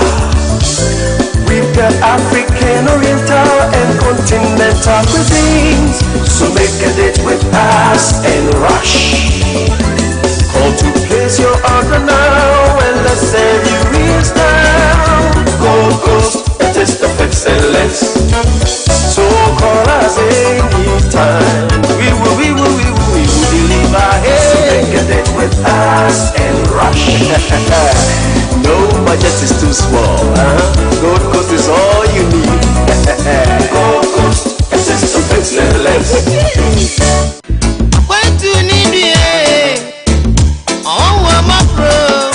Ya tu kwayo na sufie bia ni unya bimpo na wadi menya ya ba ya saa ye didi nnuane ya bia na moaye nanso America ha de se wo pe ba bia benya fie nnuama no aduane no wadi ama ho atode a ene na ye ba bi ba ko pe Faith Marketplace ho ene ye ton Ghana nnuane kobi enwo bode banche kontomre entos enyadoa mako adwene amane ensisawa ene nnuama a wo betumi dia ye nkwan adi ama ho atowo ene tumi da biribi te se enwo prekese emre dawa enwa kwansusua hwentia ene yakakaduro mu nyina sɛ ye nya no Ghana no a me se wo benya bayire bode mankani more ene konkonte Faith Marketplace ɛhɔ ne ne ma no akodi dwada bia nyoma bia wo hia ɛyɛ fie nyoma abɛyɛ aduane de Faith Marketplace Worcester MA01605 196 Lincoln Street Frawonom 774-535-5188 508-410-1794 abusia ene me da se papa afi na me be feel say ni go fie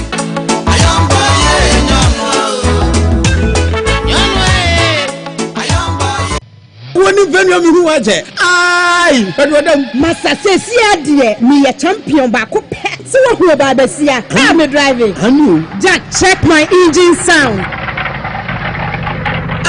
you done auto repairs. Me to okay won. Dey bia check engine da so. Chese enfunso wo car nim. Indifa ko done auto repairs na obey ni nyina e dia ma. Say accident car. Ana say o car na moa. Wo pe obi obe street na ne kama. Na wo Bosuo bete. Erani Dan Auto Repairs. Dan Auto Repairs say so over car eti apo me gina ne nan so a ana eye bibia wo car ho no ye be ni yopo e dia ma. Dan Auto Repairs. So over Dan Auto Repairs eti akwan a from 508-335-2667 ana 508-615-5390. When eti akwan so 45 Fremont Street, Worcester MA01603. Dan Auto Repairs. We are a Jumura.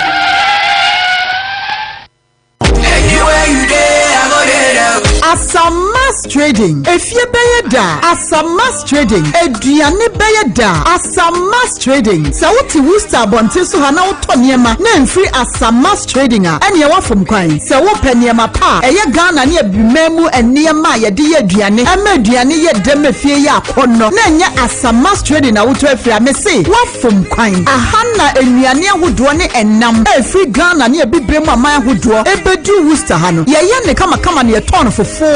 Edia na wo pato. Eya adwene. Akrantie. Akokɔ ana se tekia ya ho ne kama. Kobi papa bi. Eya dwanam. Akokɔ nam. Eya fish. Nantwinam beef. Ananam bia wo pe. Aya hyehyɛ na daka mu kama no. Eya Asamas Trading ɛna obenya no. Ɛno akyi wo pe koko. Bayire. Ana bibia ye de no aduane wo fie a. Asamas Trading ɛna ade wani bɛkyerɛ. Na de akɔno na de wo mu ne sɛ. Wo mu nneɛma nyinaa yɛ fofofo. Wobɛtumi de EBT ana food stamps atɔ nneɛma fofofo every Asamas Trading. Asamas Trading our 1084 Main Street, Worcester, Massachusetts. Waya adwuma free Anopa nongoche ekosi anyimre nongoche. Juoda kosi memende bia. Enti de bia pese wudi dwa no. Wobetimi akɔ Asamas Trading. Ana friend 508-796-5117. Ana 508-615-2097. Asamas Trading. Yema wadwadie ye fofofo.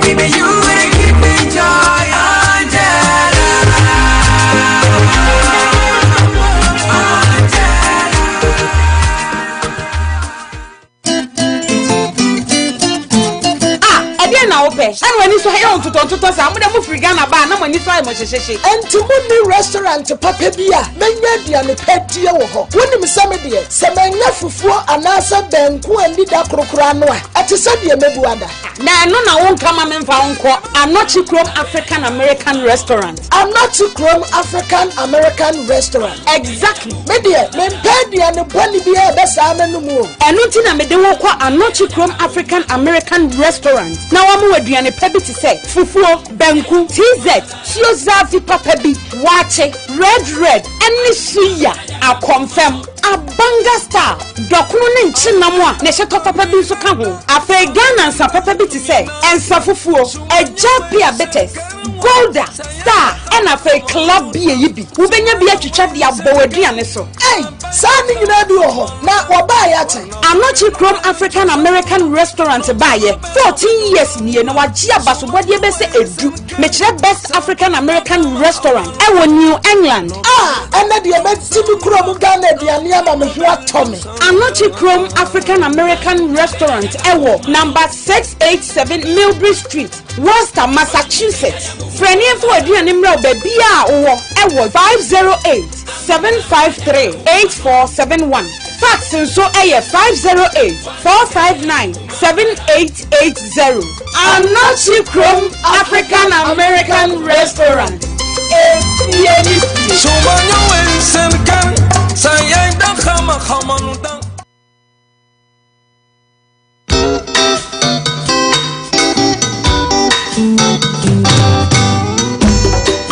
Asampa etia obanyansafo so obunuya wanka na asam te mafutu sam kakre wa asupeme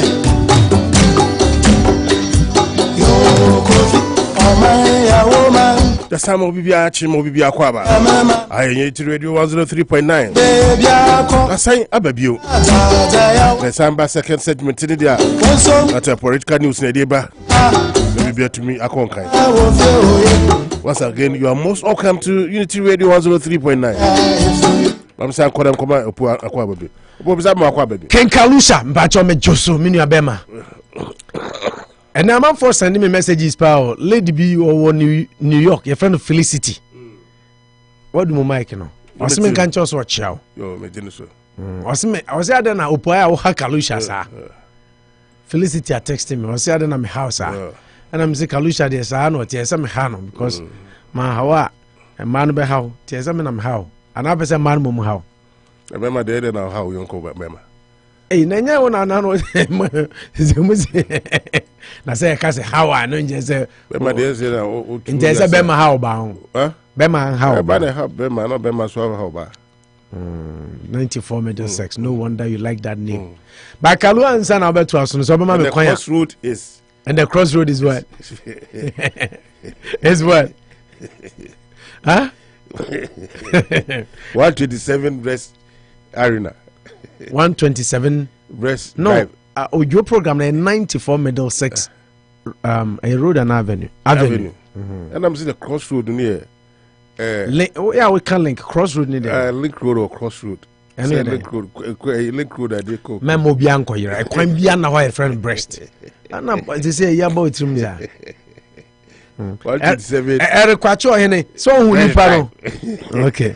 Okay, but anyway, Kalum na mamene emfa kwenya we so. It has just come to my notice say Oko Gold Coast Catering Services there is one kitchen staff needing the Tina yenim say utie en sabre. Kalo you see the way I will see Unity Radio no. Say you can be a loyal to something. She listens to us. Program I say word bako krent me into for my obisana. On canning na. Just say as soon as we are on. Say a Jumamo Gold Coast Kitchen hokra, the radio on the phone, whatever. Medium be or DTB or yeah Juma kra. It has to be on. Kopimi se be we show no.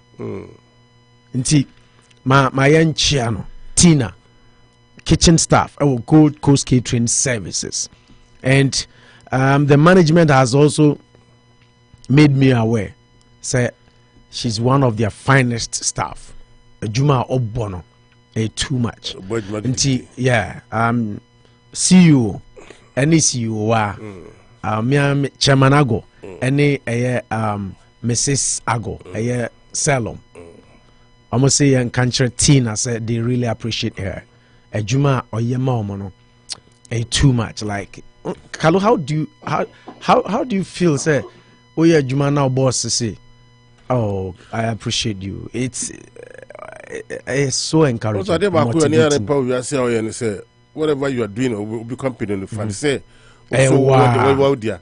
And obviously, be a menu address will be a show. I'm more for sure. Yep. Exactly. Into people are not observing, but they are observing from afar. Yeah. And Titina, Gold Coast Catering Services CEO, Chairman Kojo Agonene, who can sell them, and the entire staff. I'm so proud of you, especially the management. I'm see Juma Obono, very hardworking, very respectful, dedicated, committed.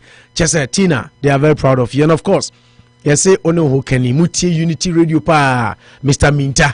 Enti Mr. Minta ono ye Tina. Yamamo aha yedamo ase so se mo gibre all the time na mutie ijumadi nyame nhramo. Na no na kalu sheka ase bi se betena ha na ye kasa gum from na obi enti a ye bregu. Enti if we get people say Facebook at least they onipa Facebook okra nipa 131 also. So you know when it happens like that na yes you feel proud say at least osuma yes mo mine on ye bre ya daje de betena ha no eso bamfa so because at the end of unim kalu in life no there we bia no at the end na say so bamfa so ye den emanipa bibia we bia say so bamfa so manipa nti if what we are doing people are watching us, people are listening to us, naturally say yes you to me impact society now in our own small ways, in a positive way. Inti, once again, Tina, Yedasi, for being such a loyal listener of Unity Radio. Thank you so much. You know how can he meantime from your management at Gold Coast Catering Services, they say they couldn't be proud of you. They are so much grateful for all you do for Gold Coast Catering Services. Kalunti Tina. Okay, Sister Tina, Mr. Minta. I am a CA Unity Radio. So much pa. Nti wo na mo a wo si omu ni mo em say da bi kwa kwaje great chicken ho na em so omu hu. Wonim da Facebook da bia ka ya se me amanfo nim me. Ho na ka kire wo. Amanfo nim pa. My corner for yantisimo political arena na Bakalu me ba answer na be kono say Paul Disoso di ade bi bae. Nti sanka betumi a check am ya. Link no ma bi dada. Wa bi no kra ho. Yeah, okay. Nti NIA to register Ghanaians issue instant ID cards by register. Yeah. Okay. June 2016. Oh, okay. And now Dubai, yeah. Okay, nti na just say President Mahama be free so no. And now sad by June 2016. 16, yeah. Okay, nti they were building on the President Kufuor. But I saw Mono na take the bold step to make it national. Yeah. Okay. International just they also played a role. It's good to know. That's why I said it's always good to know. Yeah. That was June 2016. June 2016. Yeah. International. Okay. So it's understandable. But the point is, and no make us kalu. She said President Kufuor if we so 2012. Yes, 2009. Yeah. Into 2009, President Mills Betna so I went to me the first time. The first time President Mahama we assigned to us be di back no 8 years no. If it was indeed a top priority project on the agenda, they should have killed it. Because the foundation had already been what my point and I say. Into maybe omu ya be wi omo adwuma no omu say no yen touch base on this but I think it was pretty much late and they didn't get the chance to continue. But I think national identification is very important for the country. Until they should have attached priority. And na make us say government is a continuum process. So until say Kalusha area upo national so yeden. So I think say a honia baby as a siano, I was a focus more. I don't know, Vice President Bahano. Some of us had a lot of questions, but say na ikita mic no yesan ko bisa questions bi na say what's our program na dey afa na me catch Kwame kese Kwame say Kwame but I had questions of my own on Charlie nyina will be but say ikita mic no yesan ko bisa na akwa to say we haven't been fair to the audience because there were a large crowd and everybody wanted to ask a question. And see some of us, and to me crowd I wanted to ask about that taxation seminar, any tax network expansion, because they gave us some beautiful theories before more assume office. Say mobile expanded tax, widen tax network, but they haven't been able to do it. Until hoye baby and hear me pa any other issues such as galamsey and all that, but we didn't have the time, and I think say abribia nisa also others. What I say, a lot of people even wanted to ask more questions, we couldn't have enough time for them. So I mean, it was worth sacrificing. But I think say we'll get into what the vice president came and he said, and then we will get there and say what we also need to say. Oh, okay. If I say attaching based on vice president, and then for the visitation and assessment by name. Oh yeah, because I know number one yes. Yeah. I mean basically now, I said about the import of it, and I said maybe to me, and he said, or say because of colonization, so we are the Africans are afraid to come out of their shelves to do whatever they can do, and then more importantly, we are depending upon our natural resources. And if there's any shocker, because we don't have any alternative in now you crumble, and of which it was true.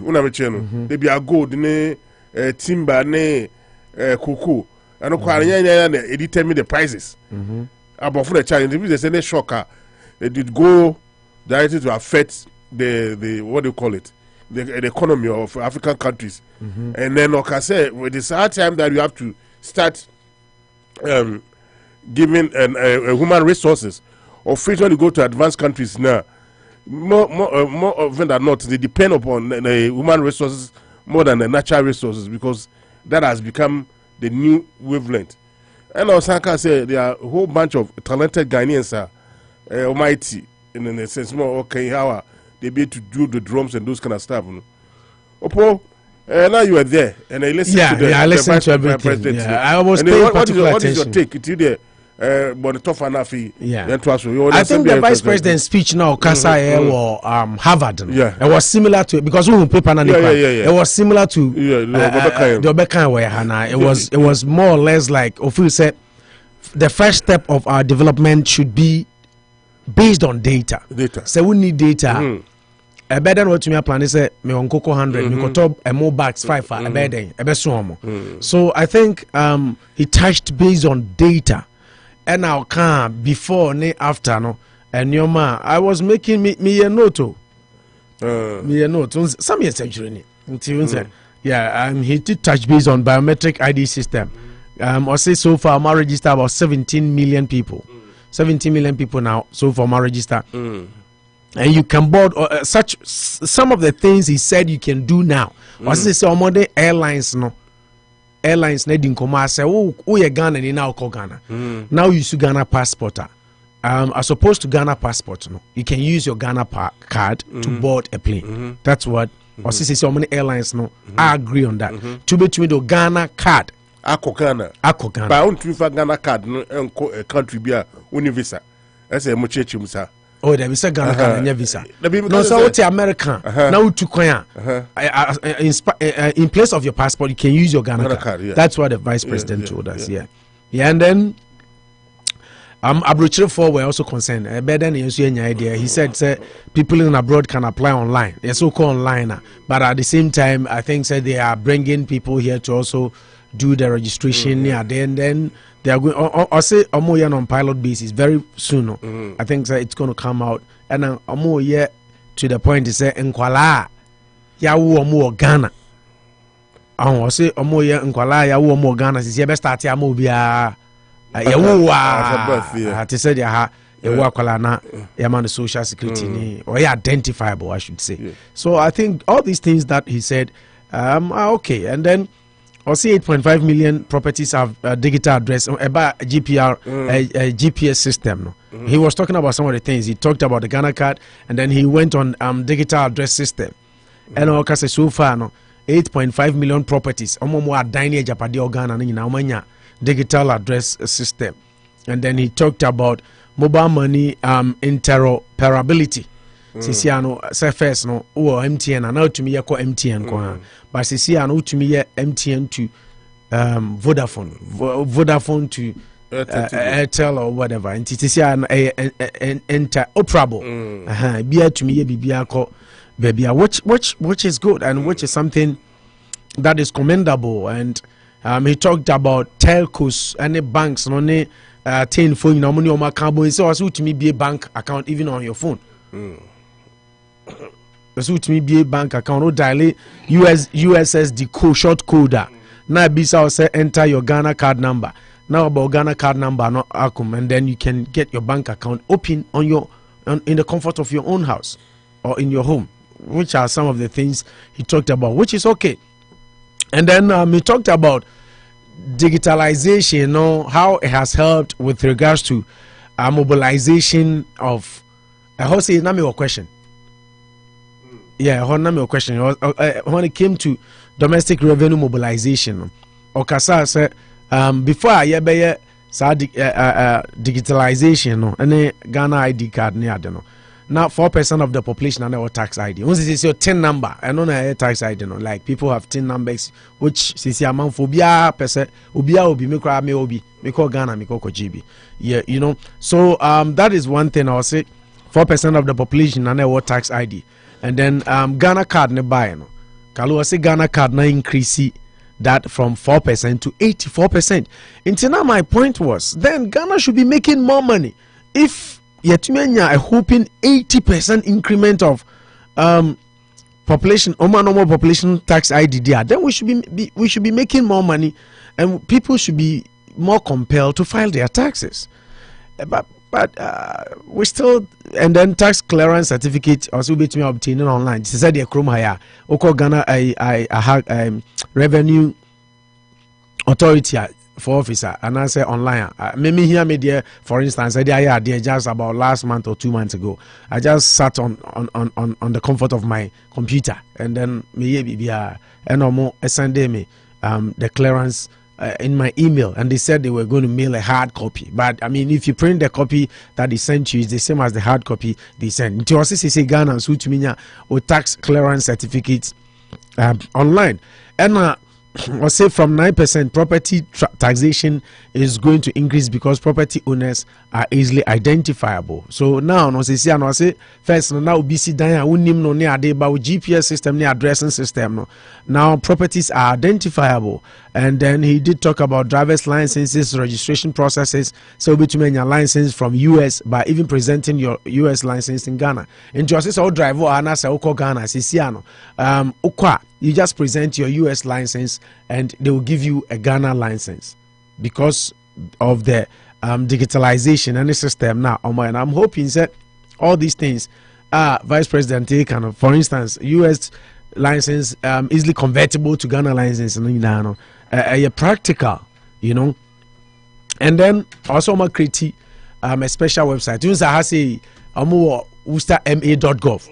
And so call even immigration office on some BBI buying state agency BI.gov. Yeah, so he said so I'm create Ghana.gov for all the government agencies, any services under one umbrella. I'll be to make payment and our transaction. We have so be a Juma. I was the first one just called general day bribe. He said they are doing this to prevent human interactions, which necessitates corruption.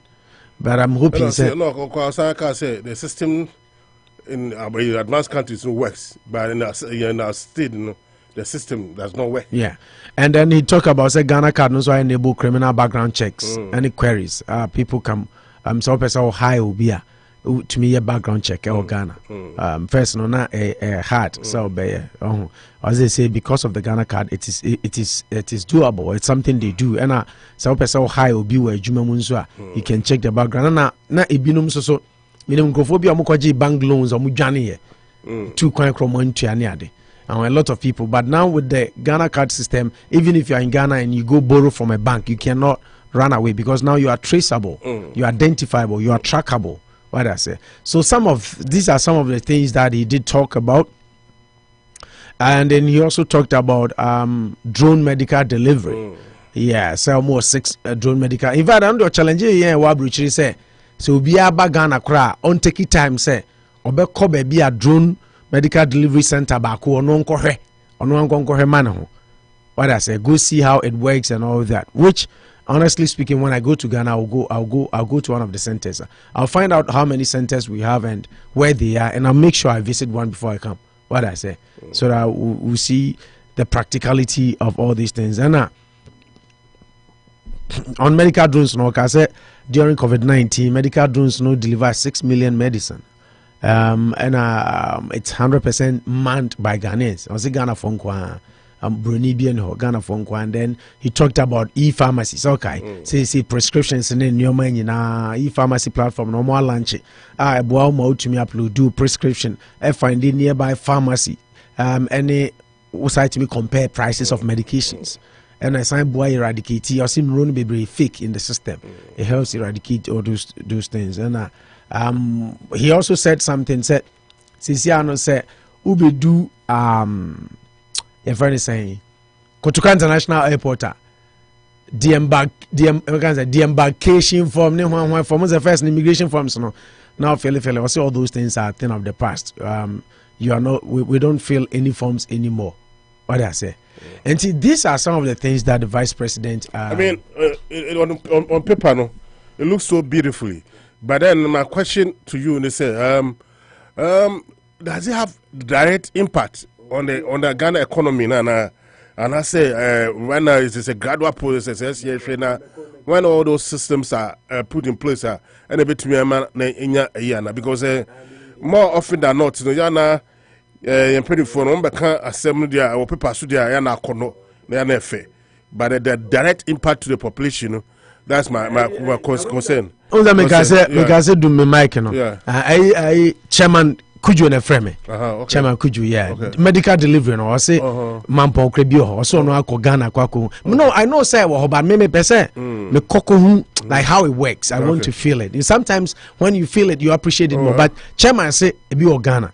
A VIP guy, no, Nikrum Honokran, so be ho. And when I go to Ghana, I'll take the opportunity. I mean, these are some of the things that he talked about. Let me ask a question. Say, on the paper, no more outline. I know how about it.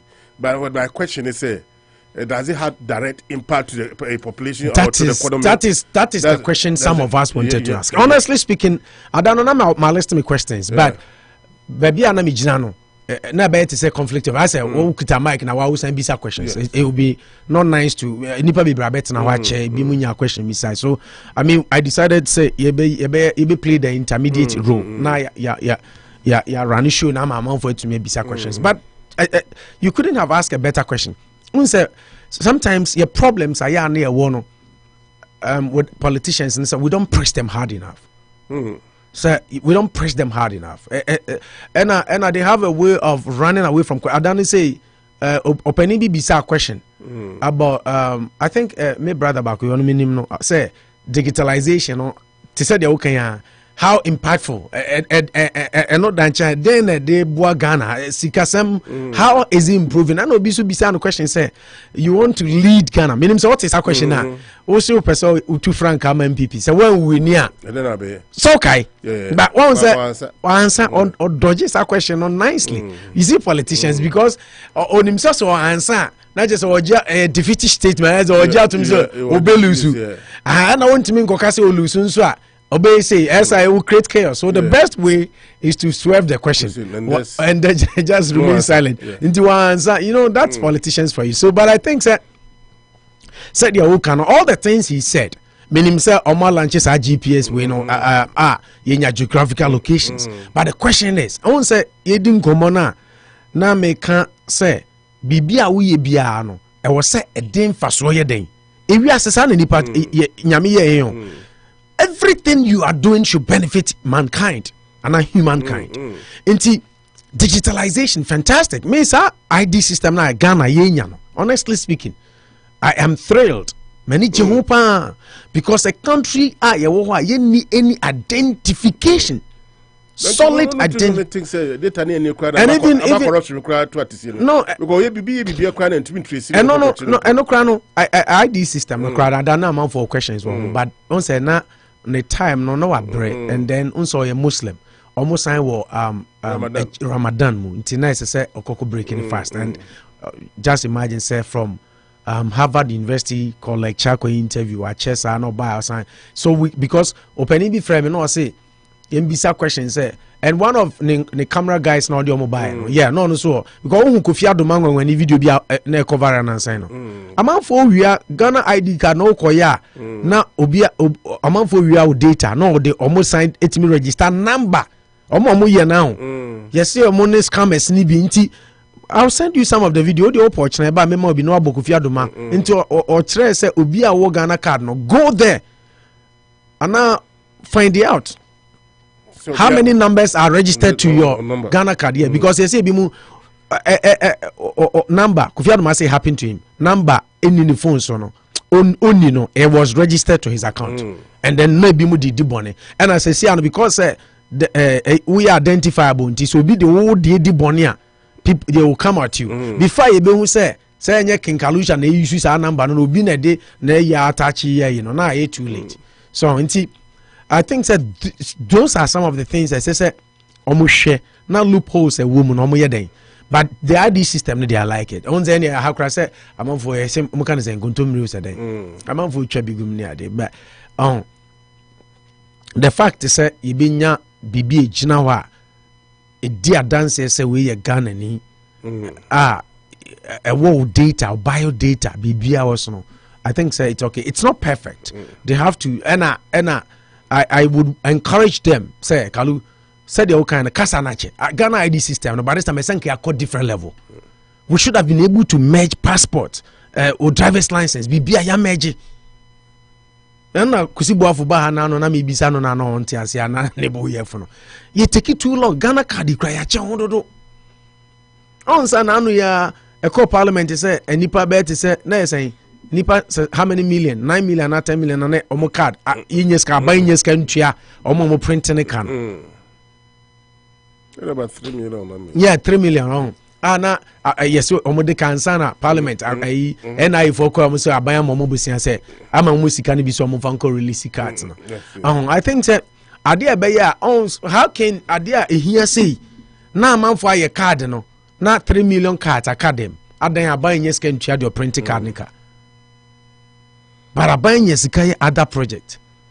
But you see, the vice president made us understand. They say the source of Ghana's development is on data. I totally agree.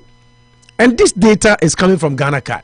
So if we want the country progress, why are we not prioritizing printing the Ghana cards and getting money to baby? You feel say babu amo man etimi akoye nim. Can what me point now say? Because president and some of my benia be the can say.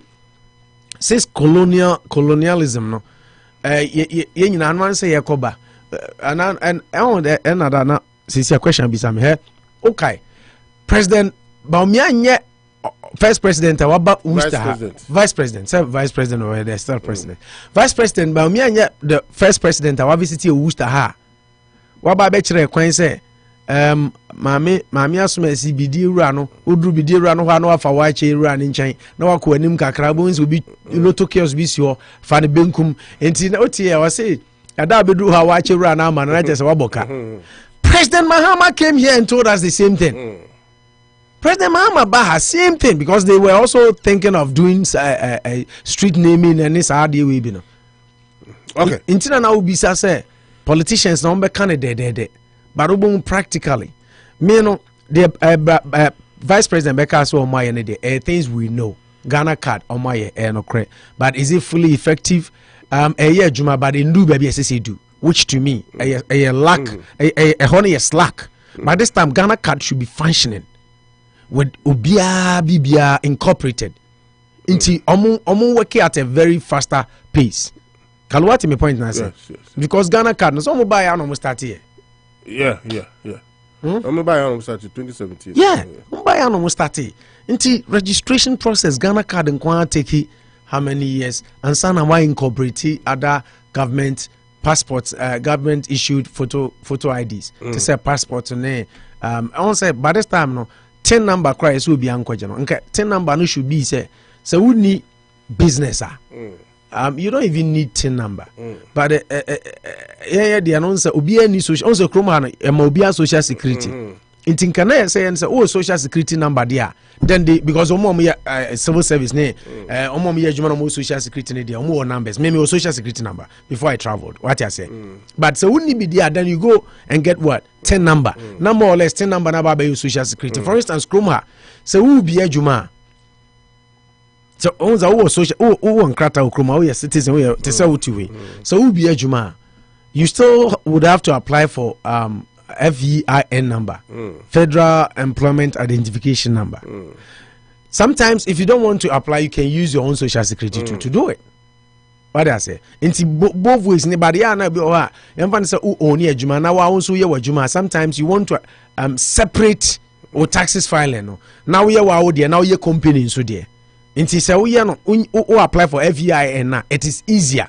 And not company na IS separate entity. But don't you think Serbia because they're not Ghana for no tax until purposely they use a TIN number to tax? No, me say TIN number ne but me point ni say senka obi or social security dia. Me can say the bias to me speed up the process of incorporating social security number. I don't think Ghana are not using the social security number. They are using the TIN number more in place of. No, social security number. I say it's a TIN number. Because Ghana there no. Ghana social security number. Yes, SNIT. Ghana, okay. Yes, SNIT for no use social. Maybe will be.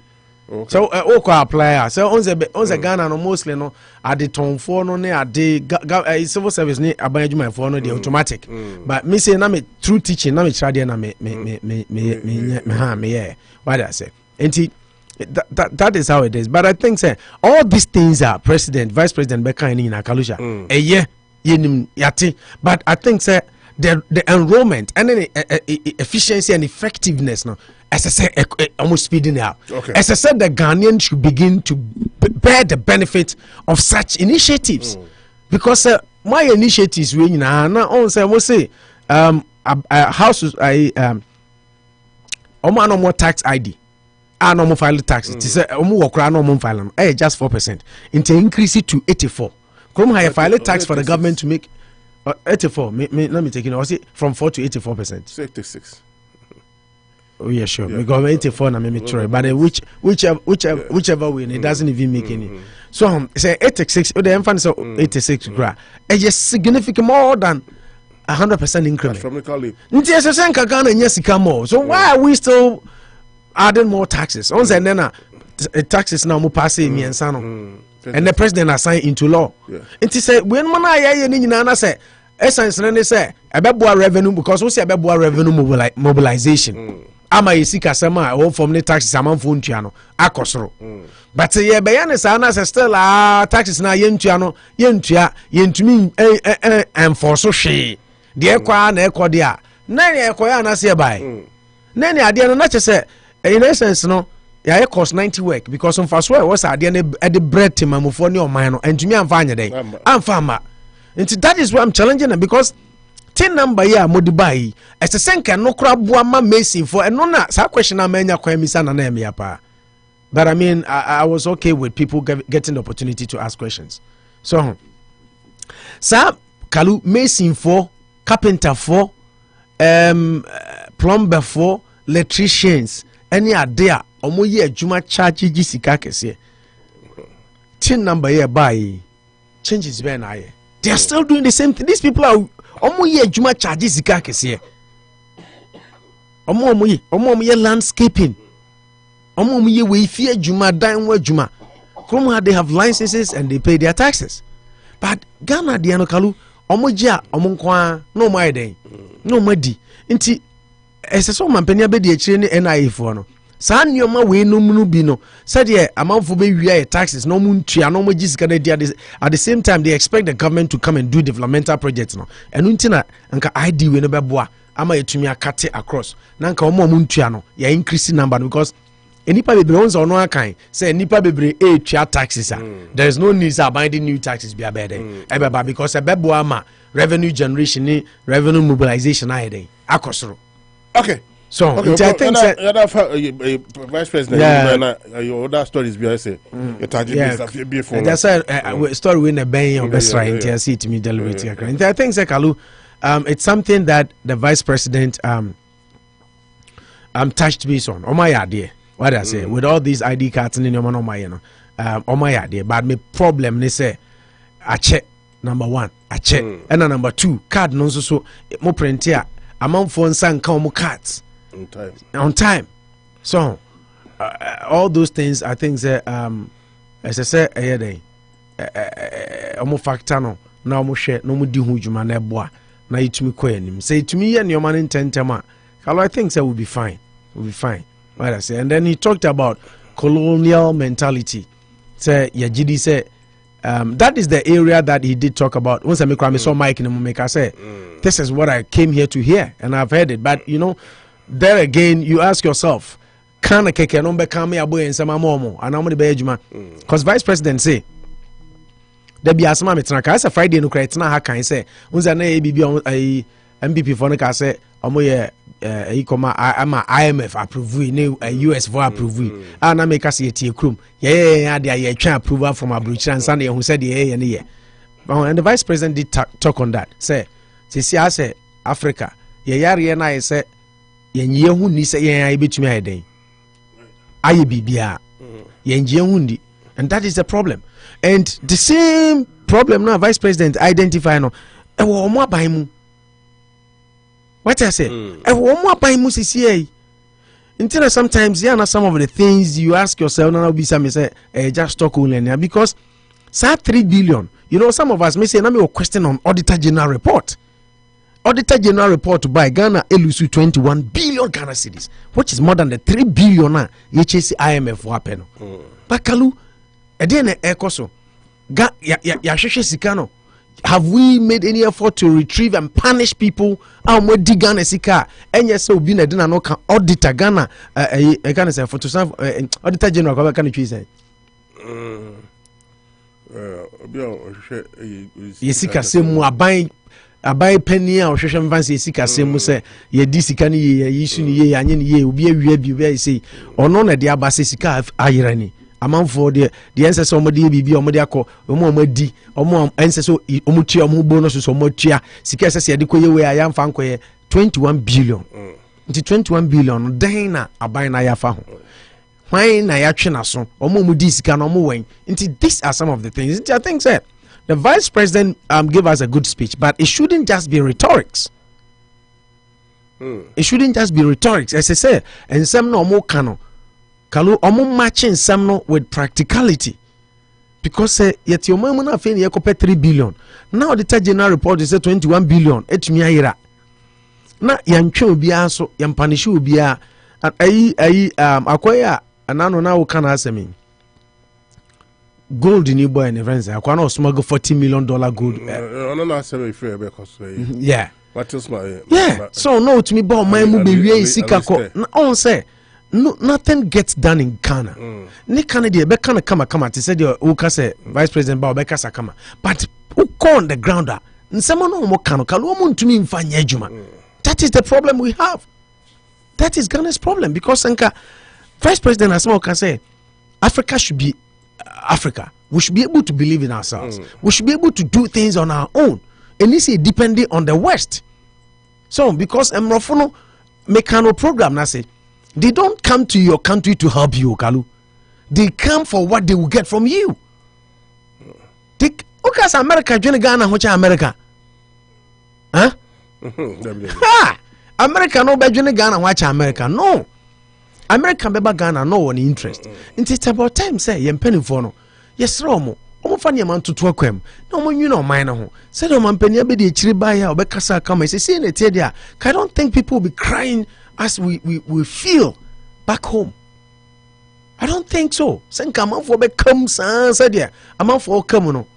So okay, mama you feel you who said the situation it here na baby say you improve.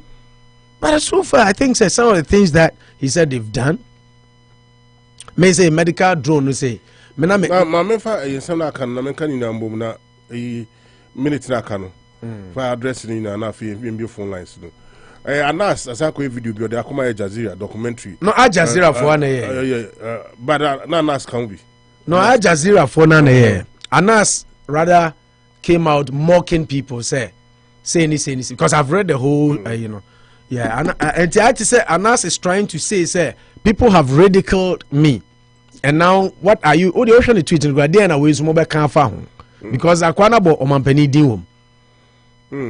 Say, when we are, I'll get into it. But Anas is trending because of one say Canada, Japan, the end buy no. And to be sa Anas tweet and I say. Obisa said, how is N'Golo Kante of this government going to also tackle this investigative piece? What N'Golo Kante? Also N'Golo Kante nanado abayin no muno. Obeda Al Jazeera documentary no mo dia banana so obeta tackle ni say. Now N'Golo Kante of MPP. Now when they tackle Anas. Kennedy. Yeah. Kennedy no N'Golo Kante of MPP. Okay, this is now by Papa friend Ali Alista. And some of the other to just say there's corruption in Ghana. You know, to me, a small goat about 20 to 40 million. 40 million a month. Of which I make year and $480 million dollars in a month. Now, all kind of seven. Kufado, every boom, Kufado, so I can say only collection be I say on it Matthew Sanan the company na age maybe on it Jazeera for Casa. But our father small kana maybe I ask me I hope and say or Obama Ghanaian politician inflate cost of government project.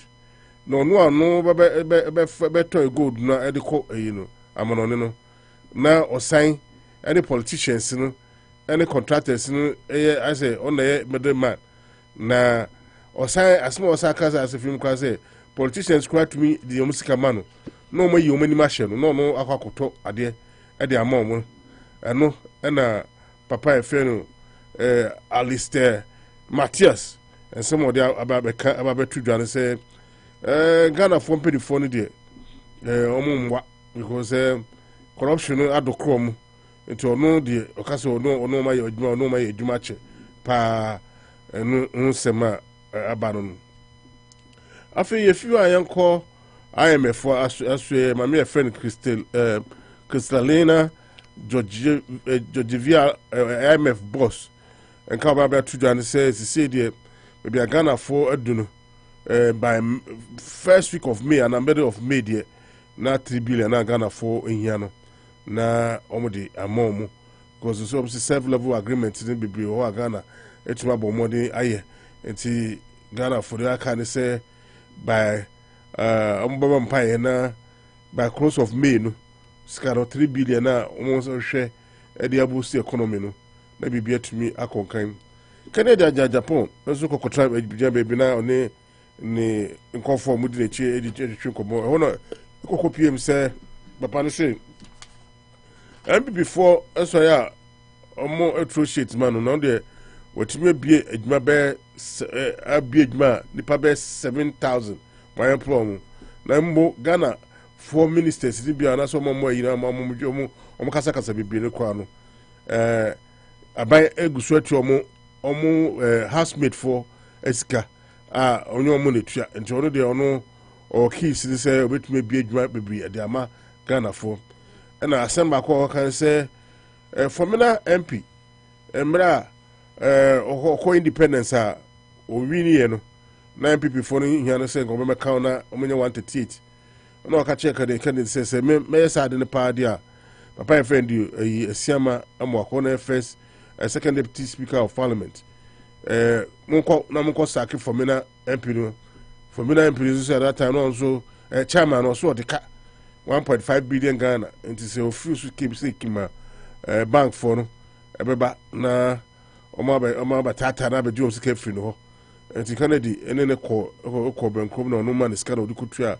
dalo no enu nti na ma MPP for nya split majority ewo parliament a omo etumi didi omo juma na enia ne kra no kwaku baako ene first deputy minister deputy speaker almost omo de omo ababetu Ghana for go for ya pa omo say omo be you know omomedi abana so mko commission electoral commission nkoko di dwumadi no papa ne say deputy speaker of parliament no okọ appear here say on step down na Ghana for pity dwumadi ko betuma ye bateja Ghana for the omano atum ne de nka be dia nka omo resign ba akoko ba kwa so ye dia koku ba kwa say on also nim say papa no will link with MPP and then they do wadi ka swear oath and the oath no de be ejuma so swear oath no fi so betuma ejuma ne dia nka no e ka no koku ba konkon dia nka on try won onye na ejuma na bibia ntumi nkoso opo sa semi we na abetudwa bibia ade be fa bia dia emre aka akra no bobo so na fi de mbie phone lines ni ma etie phone na fi yem fa de ejuma de ni mawie opo. Oh, Kalumindasi, I think let me start off the end of the year. Kokubako. Yeah, Kokubako de no. Say osi koku osi papa na dey. Osi was swear out. No, but osi papa ni MPP ni. Osi I mean from Lex India osi papa ni MPP ni. Kokubako say papa ni MPP ni. MPP phone to me deny. These were his words. Osi MPP phone to me deny say or MPP ni. So MPP4 should not even make an attempt of denying because the man is an MPP person. But then he feels to say that doesn't disqualify him of sitting on the Electoral Commission's board. So now, in terms of disqualifying him, fine, or a Ghanaian, just like Nano now can say he's also a Ghanaian. But Obi Bisa say conflict of interest law no way. Ghanaian be an bitumaya jumabia. There be. I didn't know you Ghana ni say ukita US a year passport untumi ma me adwuma Ghana because oh ye US ni sign Ghana ni Kalusha what I say.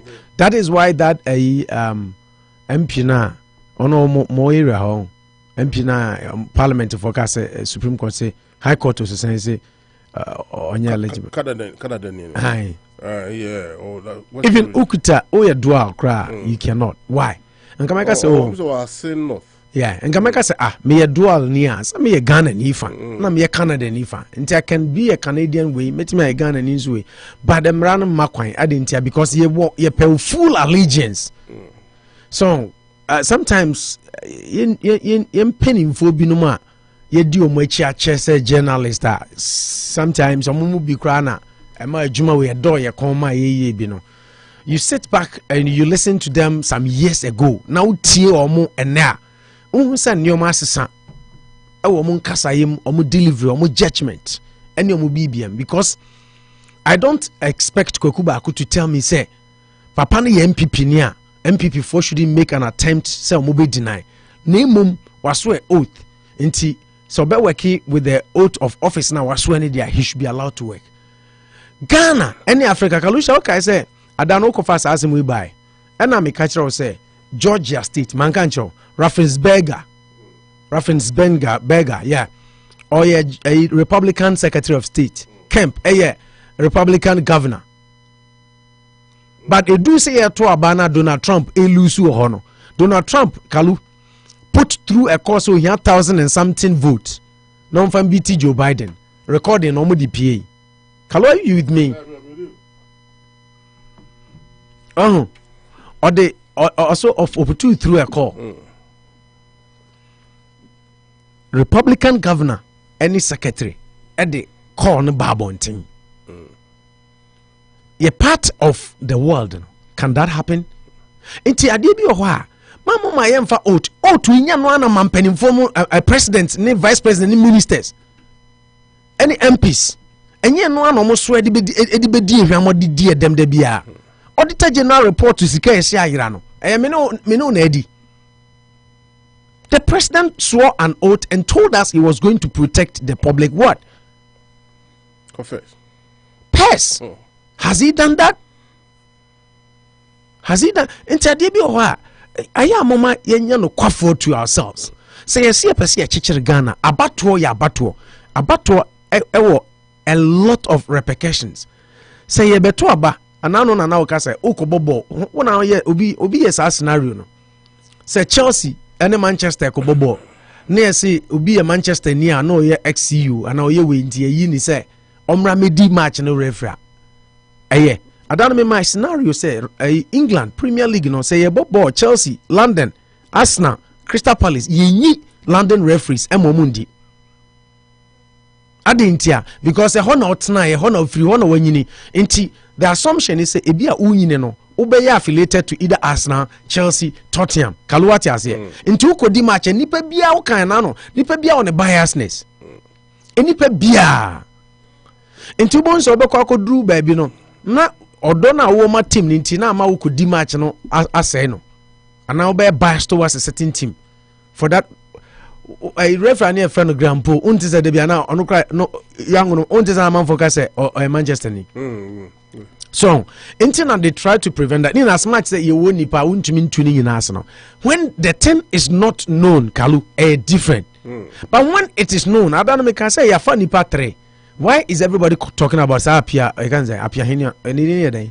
apia henia yeah why so inti adia edi emetumi di chaos abano kalu I was see tu ase se papa ne known NPP member said ye na no ni profile ba ye pe ono ani CV or the babo nten ba ya hu ye no what prevents the president from revoking his appointment and appoint you still have the jurisdiction to appoint another person mama ye on say kalu say ye na public service bi and ye even say national civic for education so enke ye okay but ye baby a abato area only opponent and opposition parties na ebe pray until when the people feel and realize say what's the sancro bebre abegu a known say oh yes MPP nia abano ebi kura no wadin konim genuinely kalwati dem jona say ebi na wadin konim genuinely but because of papa na okọ ho ni ntiomeka say oh and sometimes ya na ya reho and na me uti deputy speaker of deputy speaker Joe Wise also Ghanaians are petty. Ghanaians are petty. Na papa no ba na abano is won or lost at the polling station. Na papa no ba papa no die no ba beye. On say eno na dynamic say yan start anye politics of honesty kakra Ghana yenko anim da. Democracy nkyere say yempenim fo no kalo mu ntwantro nkyere sa o. Ntina kofi wa yutaka sa asem bi say o democracy mu na wan criticize ya you are a traitor to your country. Because in penny phone can crunch on say Joe Wise Samunim say Abano is won or lost at the polling station there and cannot previous appointment a previous government no need some mo complain there were no clear-cut evidences say no more NDC card bearing members but this is a clear-cut evidence it's there that's why Kokuba Koka say MPP for more make attempt to cross more be deny. But if Kokubaku says the man can swear an oath and do his work diligently without biasness and so on, I totally disagree. Ghana for the Kalu, you know. Donald Trump, free na konya sono.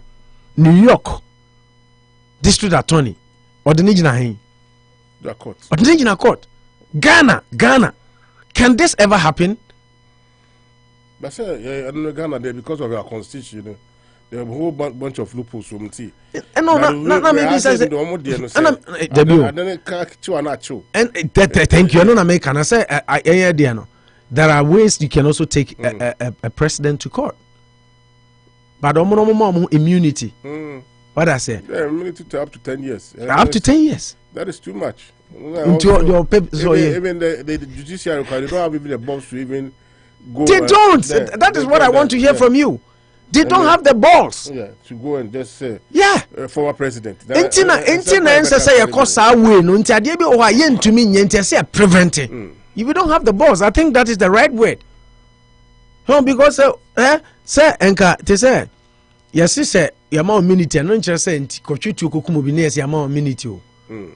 But I would have to even read even with the minute. And I say me share article here. I will read it well and then come and. But me te say onza nano almost say.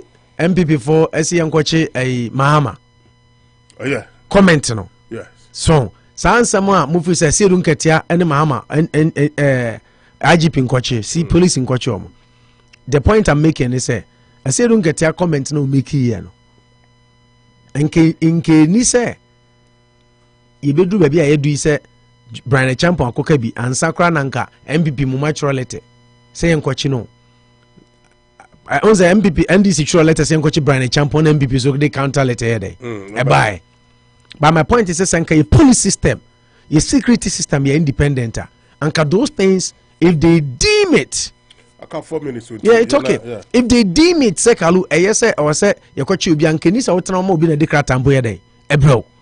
That is something we should do ourselves. Quick one on. I totally disagree with Kwaku Bako. I think say Kwaku Bako no. Say papa na swe o to bet me but I disagree with him. Once at the man democracy until be our adwene. Yeah, that's what I'm saying. Yeah. That's why I say I disagree with him. Tina me respected your oka. That is his view. But I personally believe say that shouldn't be the way to go because Ghana we have proven time and again say obi power or your pen or ye and nipa ni nya kwhye ho wi a the ekoso bi anya kra o MPP ni obeka na no atum until we shouldn't entertain that because I want to be to me amantokwa Ghana. We should make sure say we don't condone such things. And now we can code smuggler asem. It is very unfortunate. Nana do aban a lot of paint tuntum aba mo hododo. A lot of paint tuntum kalusha aba mo hododo. Hwe nana do aban betena so anche ena anas ko trapo kwesi nyantechi. Say okay. I see the president is broke. Waton ni nuanom ne papa ejapade ojama ni nuanom 90 man 5 million ya wie no. Vice president kwade e man say 1. Meboa. So and then fast forward. Obi so akoye Alistair Matthias. Enye se Alistair Matthias na Galusha. Osori ya no okoka asem no. Obi kon ho as undercover open we are business war Africa, Ghana to be precise. Enti I to say wonim so omu say oye underhand dealings. I to say wonim say me underhand dealings. Me links to top notch leaders in Ghana. President, the vice president, any all ministers, need security. And I will Kalusha no ba me ho say Charlie. I want to do this in Africa. And how do I go?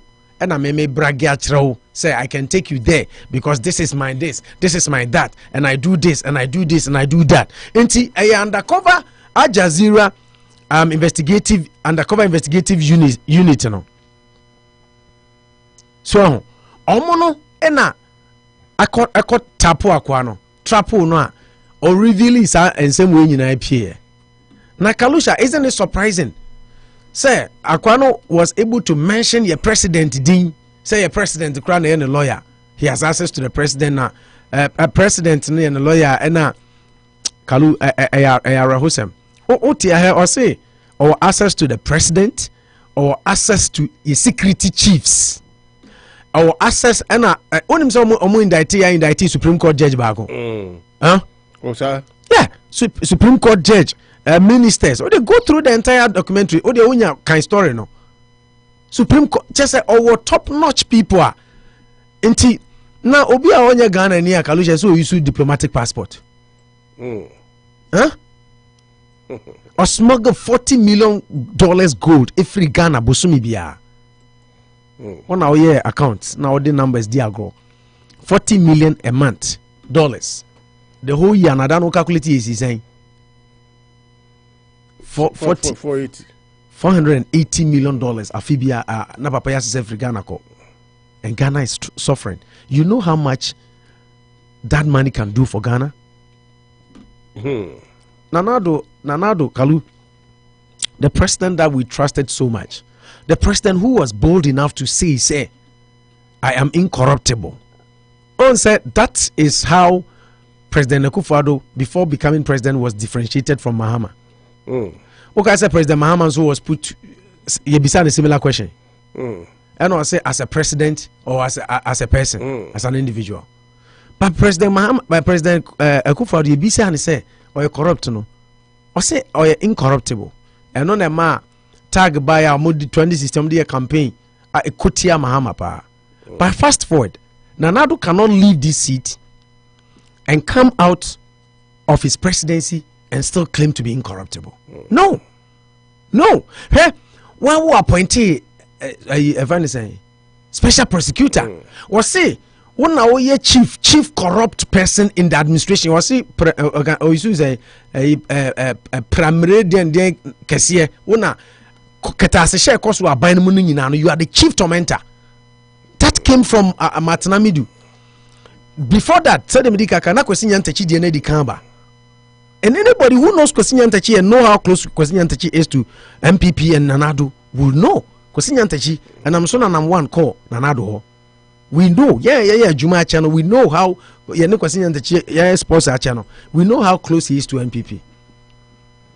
We cannot substantiate all the things he said in the video, but we know how close he is to the president. And fast forward, same investigative piece is linking our president to this dirty job and dirty corrupt practice and criminal act, stealing 40 million Ghana worth of gold from our shores every month. So, Enti Kalu, I think sir, Nanado's presidency is being tainted. And the lawyer Naba Bontain say, Akwane say, Nanado is a lawyer, but Nanado hasn't practiced law for over 23 years. What do I say? But then, you see, IBN who are no correct akranya day in him. Inzadana become rumor stories. Make I say these are stories that boardroom where I'm discussing. And you know be materialized, but they discuss and then not tip off on free inside because journalists will be on the links. So then I make us a first. Me say now Ubia now I am source power. Every time I'm sports no Jordan and Nagla. Yeah, and I had a couple. Papa Yokoye, Adriana Star see you in a friend say.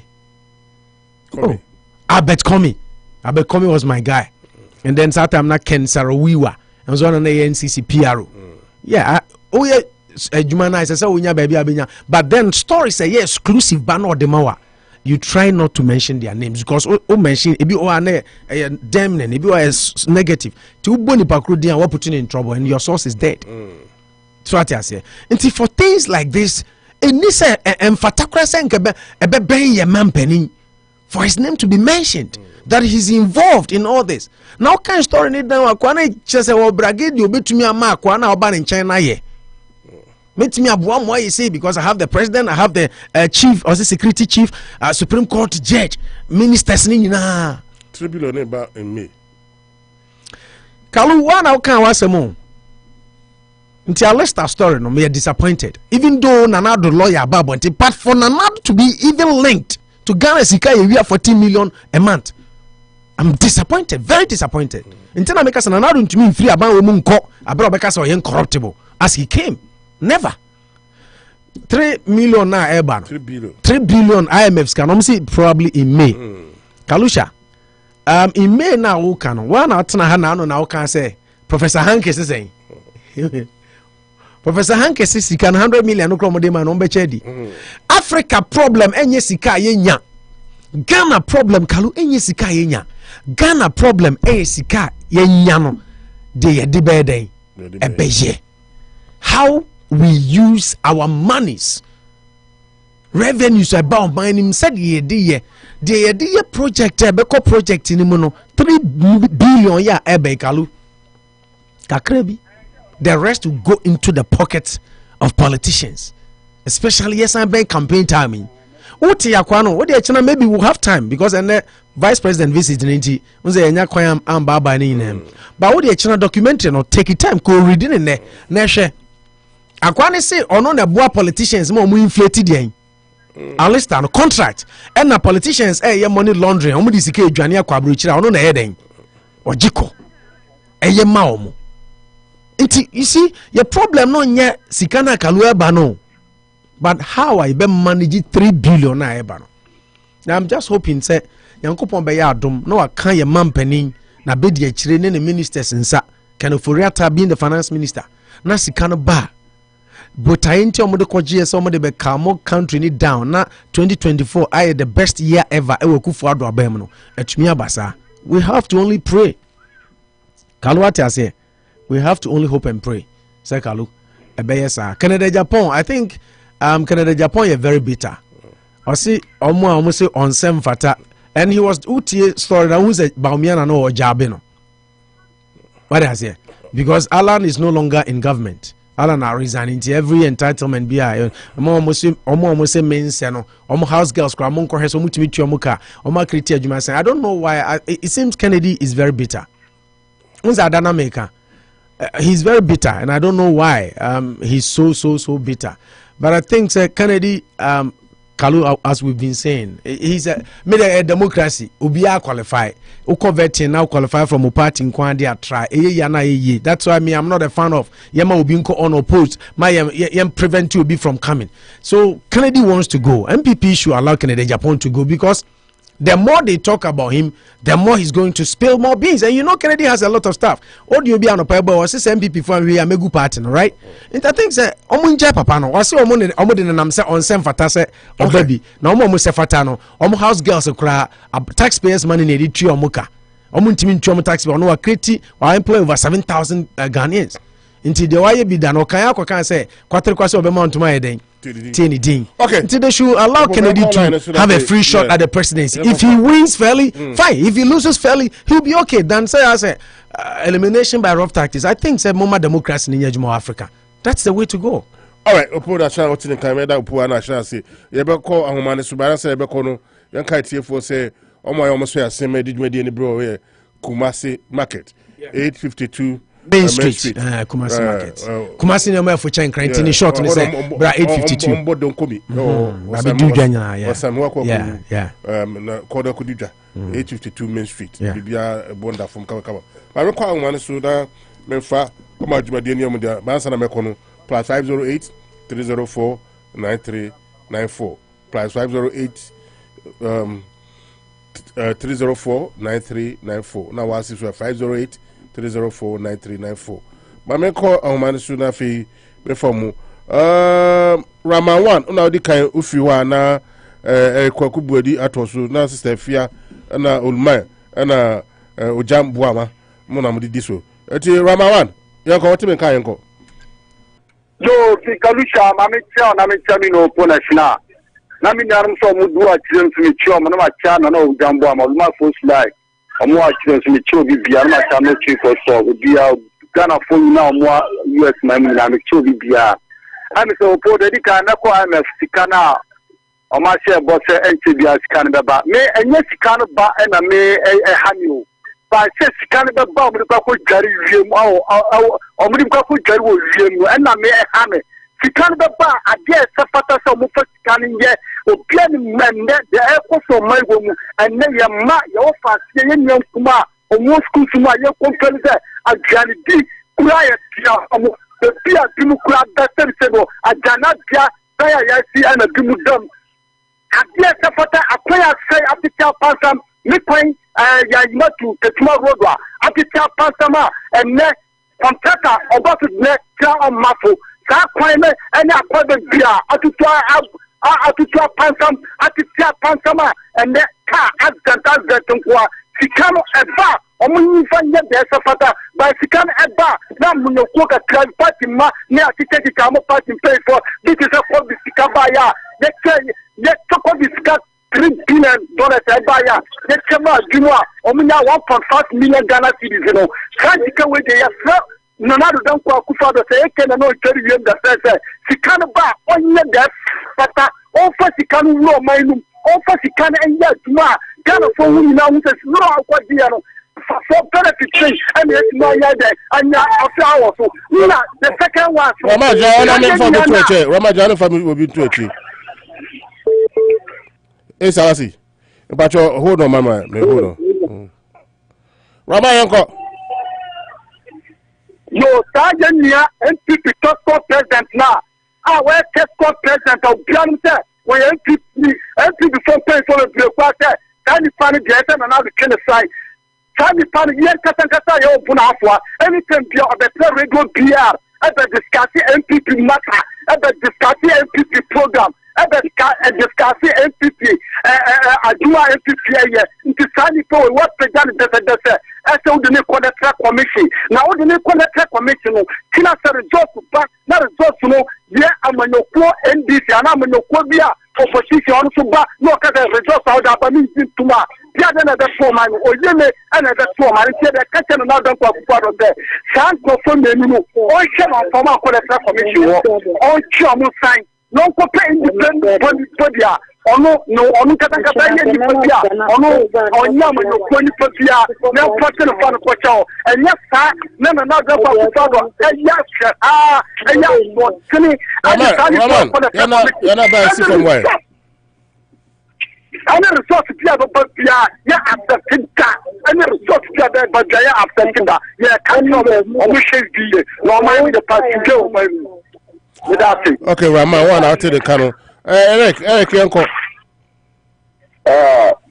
components now dari mimi ya ine wote Kalusha mama wa jana menchia opponents na ene mimi asaju mani chubabi uri ama menchia ama menchia yiwa kwa kunkansa na menchia onabo alanko jitre matin the next president the next grassroots ni na se grassroots say akaka kredi ni biatum nti yen kai yu alanko jitre matin fi so panino unse da enkofo na ma omo kekan nsem ni ade no opanyino onam din unse da mpe na no kasa bia eye kasa bone nti ebe stress dana fo nyina bre no so yen kai chief alanko jitre matin meaning me come asem enye union no ndi fo ya hold on me fa ekoma ya to chwe hold on ekoma ya hold on me do to chwe why hold on ko Eric yanko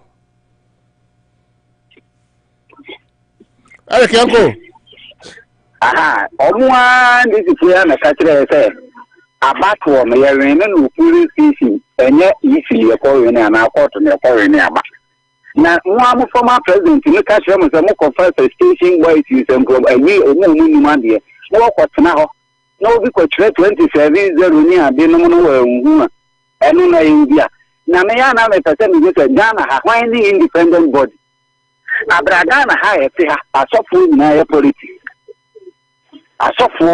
politics o Ghana ha e di nkom se na ya na ensofo na se wa you MPP nkom se ni NDC nkom se e wo Ghana ha nti independent body ni sen ni pa no beti ya ye adwuma no nko a wo ye Ghana ni ye ma no ye Ghana ha o ti ya nyina o ya ba se ayi kra no o ya o shemu na o ye politics o nti ni de opinion no qualify a ye fa abenya no nye den e ma no wo me ye adwuma na nsan ya na ye fa ji o mo e fa ubi de namba ye nti a de ye opinion no be ye adwuma na what atam boni bi afa no ho da enti ni fa no qualify nko ade aye ma no nye ni nya se ye pe independent body Ghana ha na independent body ha mini a me kono ma san sere ifo na ti ahene ni si ahene fo na ke bre so a ni ala nko bi trematen ye nkai no ti so panyin no ba di kan ka se enkrofo na ma o mo kasa twitwie ni niema bi o mo ye mpata no o panyin no ntina no kasa bone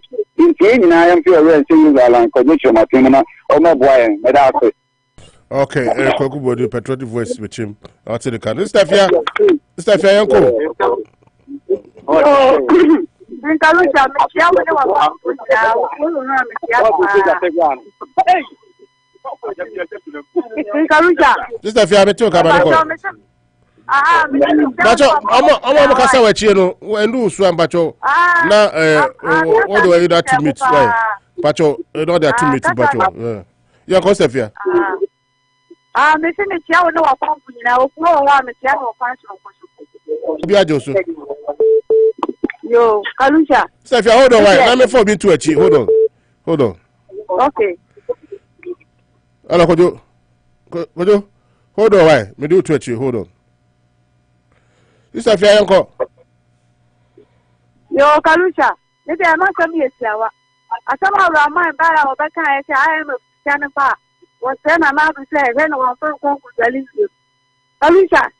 MPP amemo MPP aban dia koye ni na nsen no ye se sika we ye so ma nya obi do to ko say em panye ki ana so mo panye ki because school feeding for kra no e ka o mo tan abanya so ye say ye tell ni be ye nya sika e be mo mo tele tan ma ya ni ama kra na ye se u kro school ni be tira be dia me mako school se se so Akalusha ye ka say em kra no ye no jani ma wo ma de ya Etiani ni musikeni wa umudi jane ama primary for no ama omodi edi akosku enti ye ni mse ekufado eni na memuodu otu no hopo ntia ya mutane ba odi betu niema papa ama niema akoye edi amaye And a party no so MP party no fear on the piano. Yes, rest.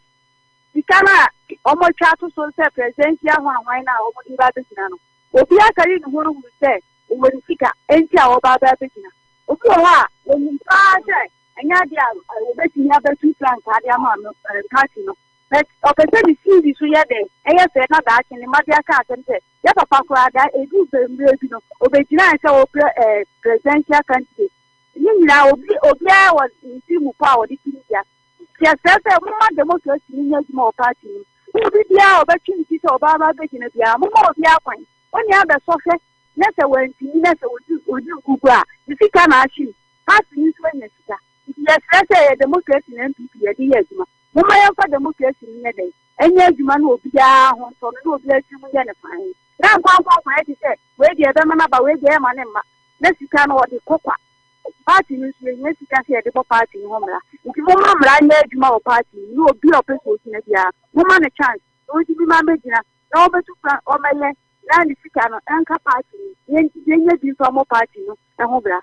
I can reach a medasi baby. Here, Alanka, the piano. The next president, the shield that be a Udra, or do so. Will be a delegate for any done to say, or Baba the 2 franc, I know the 18 Yamadana for. Medasi baby. Okay, Stefan out in Kano. All my uncle. You mean Kanisha saw one there? No, you're pan elsewhere. I cannot believe the other. All right. Hold on, I'm a been to it. Hold on. Okay. What is your banana, Bosuo? But you hold on my mind. I'm for Twitch, right? Hold on. All my uncle. All my uncle. You, Kalisha, my mentia, I am a godfather, Mr. Danso of Dan Auto Repairs. Kalisha, no man, I always said you, and I can't crab in a week. I can't tell the near the Akobu. A bonfire saw a shrimp pie body Mamunina, Ghana for more American, a bonfire Mamunina, Titru, Opunes na, and Kalisha Manuchu, and I, Papa, Mr. Danso, Tama Kujago. You say to me, I bonfire Mamunina, and I may come on bomb or buy. No come by Nimino. Minia, Eric Body say, oh, Aquano qualifying quadia, and your bonnet. Kwakuba ko eka so akwano MPP phone tini deny say onye MPP ni na owu fun so bia ewo apia here ho enti so ye isi eya owu fun so bia so di entina mahama ko fa sharoto say bae na MPP phone problem kuni msa sharoto say na wan to abani bi 2016 election wo pa won check dani opo enshada nye sure say omo kiana say Charlotte Sayanto, I have a gun and to about Mupa Monko check it. One to about that as the men say 2020, no 20 whatever. But I know my constitution is says to Abba. But even the position as a referee to a decided say one to Abba. You're non MPP communicator or Signani Kudiama, the Nimuno, so you're MPP. None is so Coca easy for no Juma. No, we did say any papa moi. Mammy now car on. Mammy, you could a former ambassador. You could a former MP. You could a former MPP vice chairman. And we did say, Mammy, we're very neutral person. And no poor car, and to be a young fancy, I got to a banana. And the Kwana MPP are really genuine, but the never be our personal. You better say, be a BBC. Your Ghana 2016 2020 election. Can you shout for one check? Kakwaya Mame, Jemen Safa to declare results. No money, no. After they declare results, I media for the hour and media max in the United States. What Chan Koni to no year, Jumano, what Boma Baswa and the independent way or mobile wire, and send our go ahead. I could declare results. In this case, the Mammy Baba declare results, no Mike Bakupen is in him, no be anywhere, one in quiet at all. And a man watch your name and 8 o'clock. What's a good afternoon? This afternoon, or good afternoon 2 times. Where is the recorded? And I'm recording and I'm born and Umbreno. But the white me, you mental free 1-on-1, or go tape will say I declare results. As soon as my Ghana air pentino. Norma, yes, what by NPR, yeah, friends, you call him. And this way near, but then MP their soldier for go where he see room or I could declare results in the my MP. Who quite serious one police station, I may a strong NDC a police station. Almost 50 people now, mankind, and still almost declare results in the my MPP candidate. Who come on the region, ABC, the Tima, I who near my head, a see. Oh, we can now go for them to you be a. Nancy, I have plenty of look at us, one concourse parliamentary board. Oh, what do you call it? Parliament. Then MPP before Kaya, MPP as a party and Trocata, MPP parliamentarians, I need the most anti-attack or Montiate. Then I say, look at Yaquano, who got a parliamentary board, if you and God obey me there. But yes, no problem. In this case, I know non-MPP executive members, you know, or when you do more easy room. Yes, I know for it. President now Kufuor was said at all. Media, when say about boy in I start to end this about we're pushing in court for their Supreme Court. We're pushing in court for their court for Bosuo. Now, yes, I know money we are Makate, Mahama, and Palsu. Posterity will never forgive us, and posterity will judge us all. Salamu alaikum wa rahmatullahi wa barakatuh. Medase. Ulmai na what's in Kano, Ulmai Yoshi, Yadasi, pa. Ojam be my echo. Yo, Ojam said I'm a for me to a chance and I walk away. Ojam, I'm for me before me to a hold on. Ala yako Ojam. Yo, mentia on what big Kenya. Mentia Kuna, Mentia, Mr. Amati Saving, and I pay Mr. Kudo. And not Chama one. Mane Ulma Chama Ago, Mentiano, Banade Maciano. Refresh. Also, Mentia Farmer, now, in here, when we know for Allah, for good, some of them, Ghana, hold on, I'm going to twitch you. Hold on, Papa. Ghana, hold on, you could over 2 minutes. Hello, Dan. Hold on, I'm going to twitch you. Hello, Disu. Hold on, why? Hold on, my man, I'm doing for twitch. Hold on. And then I make him the Yache Ulmai. Papa. They will be near Guinea, yet Bonifa, medium, the 2 Abamano, and that will be just a man to young Abamano, Metro Abamano. Yet the mechanism, the diabetes, Papa, never be all, you know. Hey, yeah, disappointed. I said, it's in America. You were afraid of worry. Who gets first right to mine? Who can say which your man Panico for so man Panico for? A big number more, yeah, uncle or call any advice me, uncle, no, maybe president. Now, the Koban is saying, and now you were afraid of worry. Also, President Biaba on any advice, uncle. Then the owner who be a campaign coordinator as a campaign chairman. MPP in the form of Tomo now bear the boat, you know, the Bobo Darabi. And I dear so side, if you are seeing after, I dear Fagana, no snap reaction, baby, into one council, if you are seeing on you and your friend Gusida. I'm a son, and some I can.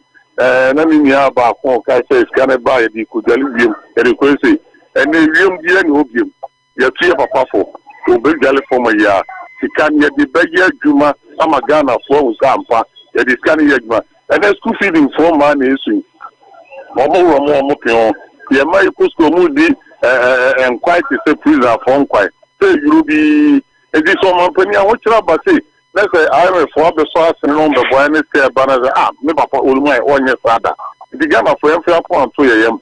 The Monpa and say this is Canada, not the Juma, a Sefata, Abba, Bidia, also. And mini among kind of which the difference is no moment to also be land of Rakati. Okay, Rojam, that's it. We don't jump by my that's it. Hey, Salasi, uncle. Yo, hello. Namisa, Pana, or Mamma, Patentani, or then Jumana Bobono. I need to pay 90 between I am one or some money. Those so strong were the mamma. Hey, Salasi, hold on, I'm phone to a chair. Hold on, I'm phone to be twitchy. Hold on. Hello, could you hold on? I made the wood twitchy. Hold on. Hey, Salasi, uncle.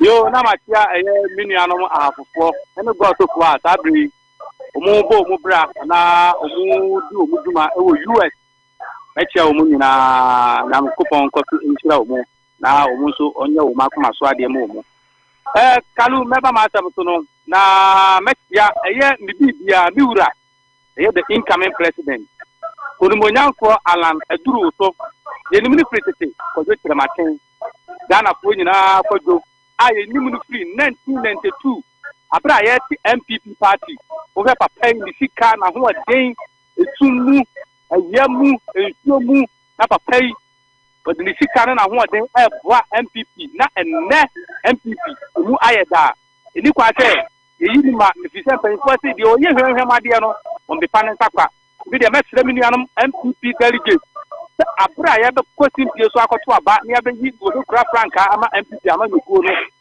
eni kwa ye se ye ma ye wure free ye papa ye bibia Onumonyanfo Alan Kojo Chirematen pu se ono na adu no so na me de me say the MPP delegate so honorable Alan Kojo Chirematen ama ye nto aba ne ye nto aba na me ni ameba ma asem so a wo he nsema ye nuanom NDC for ene ye papa John Dramani Mahama ekeka na ya na eye mesere ebita ye papa John Dramani Mahama Ghana akonya wa bedi bi pen o enye se we ndi bi pen wa bedi bi pen ahotira papa we pa di Ghana abefam kalusa me ye kire ni o me professional teacher de kwa kira de 3 years na papa yi wo betua ye ka wa come 3 months pay kalusa e ya dia eni nyan enti dia ne ma boni ya papa John Dramani Mahama de fa mu to the extent say talk kura na teacher fo nya bi enkre eni ma boni papa de be fa mu dum so ye ma Ghana fo taxpayers money ye de ma papa yi the papa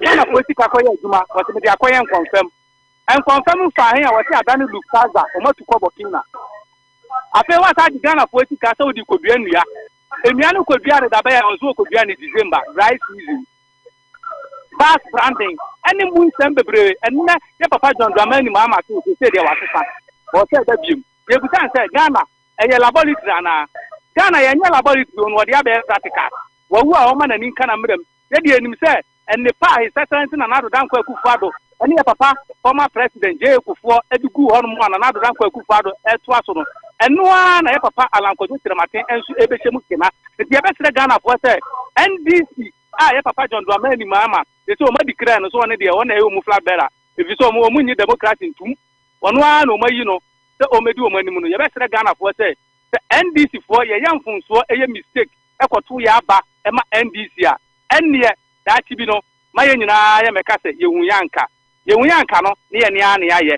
ye mo ye ho aboso ne ye ka ye papa Alan Kojo Chirematen achi any MPP government achi say the be ya 2024 you be break 8 no na Ghana mabunu wana wasua adwuma driver for fitter for carpenter for obi atini anya insanu nyuma aye fi say papa Alan Kojo Chirematen one day was say insanu nyuma ntin wo ba o insanu nyuma ntin wo ba o ya papa J Akufo a one day basic free education wo de ba ye na papa Dan Akufo-Addo one so the free senior high school ya papa Alan Kojo Chirematen so say the man we free senior high school no dia ene insanu nyuma na me so me de ba the Ghana for MPP delegate ya mo ya papa Alan Kojo okay Salasi ye be dasi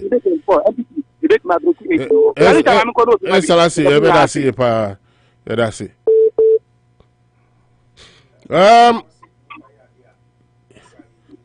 yanko what I do so come on yanko Kenkarusa come on ya ti ko ba nko what na get you opo national na me we sa ni ave ni Barbara Pacho sesere nya abonti me pacho hold on sesere nya abonti bo mbeba ni na mo ye no brief rent me kofa news ni tem pacho mama ta ya na time ni court ye code news ni tem too much ti mo ba na ba katikati ni akura kofa news ni tem why me da say me yanko mate kalusa ba ni san machia Alan Kojo Chirematen former trade minister or na the force wa mo proba say the million ba be kan no kalusa me come for the first time and the million man why mo ye papa it will my person on the is for say ne obey is Bosuo o mo dey take you o mo proba no mo proba say ma me so to say any of the o mo proba da by every time I say BBI, mentioned the already no trouble. You know what I'm saying? I'm in here today. It's here, I was able to. Then, what about the church? You can see us not to say, okay, some way. All my only in this party. Every baby, I wouldn't have patience. No, Sam is Munomano, Sam Tronson, Anopa, Mamma, Papamutus, and some fatal. And try it. Maybe Sano, and I am a seeker about the job. When you say, your mom, you can manufacture chapter no good for so. You come on, Matias, I say. Yen MPP, Yenny Amaya, Papawa, you're getting Ghana for. Let the Anna make Oka social services near and this because of Monteba, Hoko, Bagana, enough of us, open keep city. And the first sector, if you be enough of us, wouldn't take a loser, make them back. This year, Echo, St. Louis. Meba now, me ko ene de John Mama no fa saba. John Mama de no fa saba. Wanya so fa so. E say John Mama na wo di ka start the face church so enough. O wi o be dia so na free. You come teach am free. O be advice free, o be anti free. Ya na ya de sadu ya ba ne di step ba be sebu kra. Ama ye mana nya gane papa ji. Enya school tar papa se. Na fi ye bibia ma ye ma menum. O mo tutu duma dia ye adwuma magana ko na nima. What's your go jale ko na wi mo dey ready to oh e du ba bia e ya Ghana for ya ma the friend daddy e for he for na man pamini o ko jale ro due member so e ba be gusto oh wa mo so to play to kwanya o the play o boka o e na o the Ghana dey ko ya mo sa na wa so maka e dumra Ghana e ko yana ma ni si wa yana ma ni si why ba cho matu kazo de mo bimbe yo e ko mo yana ate den ka se o de na no the same abano well, do so Gizo, Yanko, Gizo, Mpacho, news time na sun tibuba. No ma twa so ka tetuma ma na akwa kwa so me ya ke balusa, Mpacho. Mani ka, ani de ri an Brazil kwa so. Me mo acho. Me jo so Gizo. Yanko. Abejo ko ni etia obi a betia Ghana fo a obu tie mi wa sabi obi ma so. Da bia bompa ye senya mpama mo.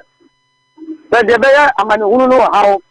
Abama ne ko den na bia na mpa fi mu nyina mo so o hyehyɛ bu nyuma mo yɛ wo so let's come every one botom abo nya bidia ma ne ya ne so na bidia na ake botom era kyerɛ mo entia koma alan azuru so alan enimu titite alan azumawura job for the people cast for the people our next MPP flag bearer in waiting or no na sabre so they can MPP no yeah, it's a bit for Omuni Padua. Cambia, Sabaiti, Mampedinu, we had a classroom. MPP, the guru for you were guru for Munimti. And I had to know, and this one would be. Yeah, was Suma, that we will do. It's the Alex of some president two party constitution or children. The first side, this are the first here. And the next, here we are. Every Kupano, Yanko. Now, new ideas. Alan Chabase so ne ye wura Boniface Abakare Sedek amoso somra e ma tuwa ma so ye be se break it o we don't need just flag baraka o ye nye flag baraka ke ye pe candidate ya obetia kati across the whole Ghana Alan Chabase kati across eastern central and Ashanti o ta se o ta le vote so mo ta penu o ya was that region pia pala e mo sa ne the party o ta se ya ku ani no ya come and this for that ya say ke balu say say this for all that omunim kasa aya ni kwasa mu hwe omo aso bi dedele ya no kan chebu ara mi sa o ma no o kasa le mi so dedele ya na so no enti wanyina sem bi o kai bia so and this for ella Ghana ella ka one social intervention policy omo ba so omo di ba ya Mimi Gizo, a benefit me. One time premium stock for 40 insurance buy. Also, by one time premium cover to my capitation grant on my chimney. On just the Kufoni the Sakai beyond my saying now. The beer Kufu down Piao almost saying now. Almost saying now. I could find another woman. And I should teach a far. Almost trying to hear me and say, then trouble come, one demonstration. 3 months pay. Do so good you ma omo time ko na be bia siwiase ko na hwamani omo de fam na ade social movement ya ewiase nyina ya brati pete kwa I Obia ko I am for Ghana for Kobino. Mujana Mudi Justin. Yay, Yapaka Scaro, I will teach you go, and more compass. What I say, for Biblia. Yeah, wrap up. Yeah. Riemann confessed to Comakina. If the Papa Sabaka is a foreign trauma, use it for a trauma. Only the trauma.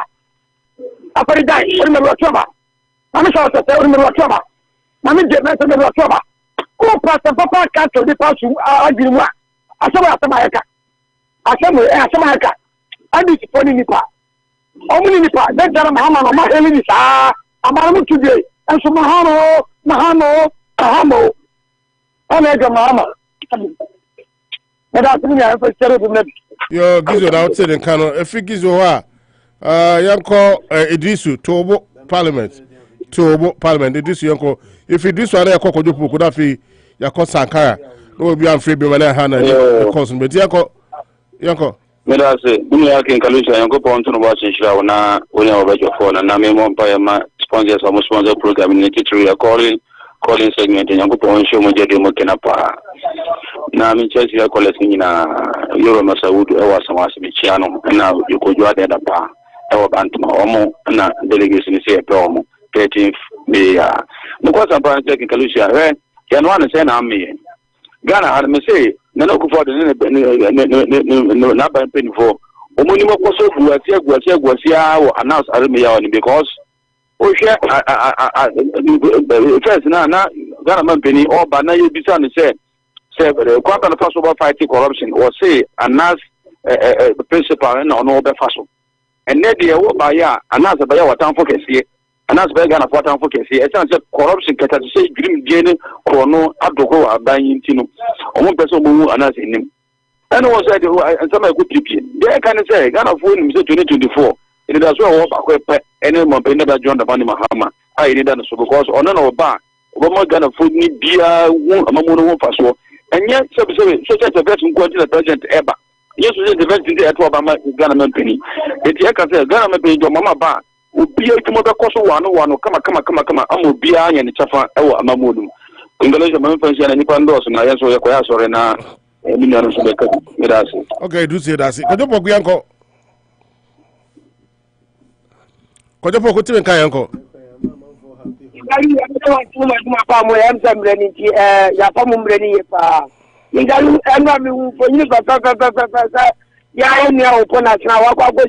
President, or your foreign your friends the Newcastle and or your present was in Shano. Kingalu, make a NTP for make a Yabapana now go for say. Fancy come in the panel if I am a follower, your best friend. I my help.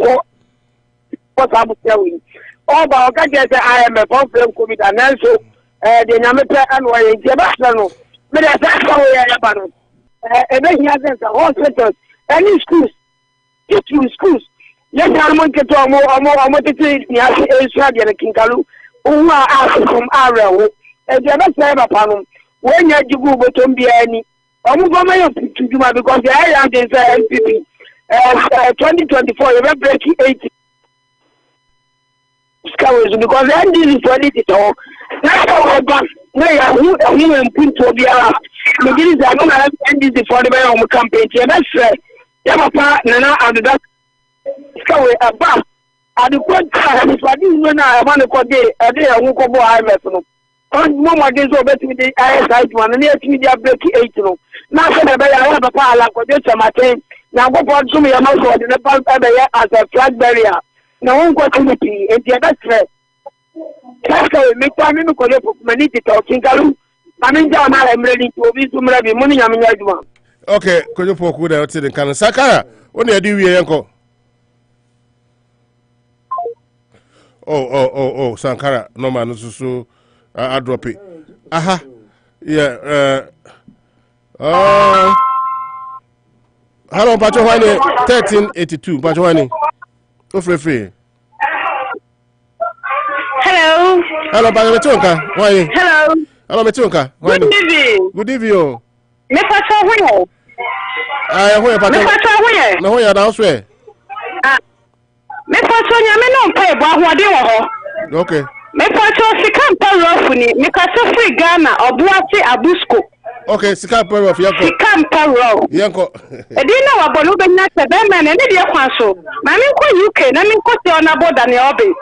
Na so che Dr. Boache MP ba ko pe. Be man na eni de kwan so fa unsabo MPP ni na beti suma me wate. Achari sim waka fiye. Na wanga so he baba Mahama. Wodi adio tuti embe kan say e friend simple. Assembly member aba be president. Bisane ma me say o san be de ba do akunya no ho bim. So je de bi bu akunya no ho a on kan chem na me ko famre no. Akunya no nya fi akunya o. Akunya no nya fi akunya. Ya me slam se de na do yene ka se ba na do e boy do de mo ma Ghana no. Mo ma NDC fo ne MPP yan kan bom. Yan san pa bo tintin na do chi. No go sum bom yo go sum embo e kan so go sum bom e kan so man no mo yi adwuma fa ma ye. Me da se be me na. Sika Peroff. Obuase ye da se pa. Sika Peroff. Sika Peroff na hotel in Kano. Ono na ye de dwumedie no esi ono the last caller. Ye fa call bia bia. Me call you know me call kind message 1 or 2 bi na fi yanko so na bibia to be koso. Kojo Asempa Furniture Work. I'm enjoying this powerful show from Kojo Asempa Furniture Works, Edum Kumasi. For the social, also stop misleading your listeners. Ghana Caros no so achievement of Nana Ado. Why? For the social no can also po. Also po. Stop the misleading your listeners. Ghana Caros no so achievement of Ghana and Nana Ado. Why? And for the social, Opo, can you tell that over 60% of what the VP said on Saturday were lies? He just came to throw dust into your eyes. I want to meet with Bruno to debate and expose the lies. And also Sone and Sema Ika Paul the Soso Edia Abanono. My men call Jumedi menko fa Hey Salasi, Patriotic Voices go so I say breaking the 8 without Kojo Alan Kojo Chamatin as fact bearer of MPP party is very dangerous. So MPP delegates should be vigilant and vote for Alan Kojo Chematin. Fellas Osafo, also getting to you and King Kalusha. I've not got in touch with you. Of you. Oh, okay. I know I didn't know. Yeah, salam. Oh, the way they near there with me. And how the story say by and see on that note, you know. And I did media no esi ba me ko po da me fa the final words na fe ye ko fa ni so po o final words na fe ye ko peace fm Kalu ya chat fo nyina ya do bibia ase na said o kan no ajabre fabuzia na me expectation ka president vice president program no ba say no be questions but my no maybe obi a otie ya cha no aja safu kantanka enso unzo ha no ka so ko Ghana o kwa o be get in touch nti am sa fe na waye yi na wi na ni so ada ho kakra Prince of Sejikum, Shia, Honorable Prince. Yeah, na ye chao bibia Bosuo na ye makwame kesen so one more time happy birthday. Nyame add much na ibesha. Mamencha Mayor Margaret Champion so. All right. And never Mamencha Junior ne Jeremiah ne David. Kwacho hine so. Mamencha kwacho hine. Okay. Kan na na wancha no. So we say mecha be ma one can see. Isi mama ha me ma kwam kesi me cause we did birthday. Okay. Okay. Well, unimeric. I mean. Unim do timi here. But no be. Well, you to me and sunshine. Wonders they say. Never. Okay. But unim call this also. And I did for Sankara because original phone switch pa. Esa was no. Ero Sankara. Pacho na ye wi oti pacho bonte hotel my way. Na wi an sa bonte hotel. Yes, Saka. But I told Nana, you cry for news now. Oh, friend, yeah. Mr. Alan Chamatin, they said, I bet that people say, Papa, or one and big for the mirror. Mr. Dr. Piahiasemono, maybe I may say, I have a Capiahini, and I have a police station, I call it, and this is for reasons I'm more. 1 + 1 is 2. And then is for a moment now, and yes, it do one night, but Papa, no, I'm what I say, Dr. Piahini, and I'm moving to. It's unfair. say abu ko court na say na ko mo evidence ya o mutin quality o na ayi results ke ka bo mu a anke ko du an ko nya evidence ai kira court no say ampa o madi kulim na wan ti na ke kam numbers amu na ko du ho na fa evidence da na so ampa o results amadi a ene o jiri Dr. Piani because onye extra commissioner na juma ai no kwa kwaye e before o mu ni na ho kalu nese ntomodoji yini ya iponsian o no bantiano dompe no no push mane fensi anu bi to so we dey tell me da sikalu okay Sankara na hotel nkan aha ana eje ene jumedie no esie bede ni kinkalusha oti opun national nkan oma mo mutie so mo fiefie mu ka mu no aseda akese enko emamu etitu ni masada so ni ejumafo tifo so say Liverpool bobo ne Leeds United and Liverpool. Mr. Kaitiefo, I know three. Liverpool lose. Yakopo ya duma ochanopa enubishia ya kramu mumbabai. My penny na nada dan kweku fado nini yati no na entry eno de ama ne boye free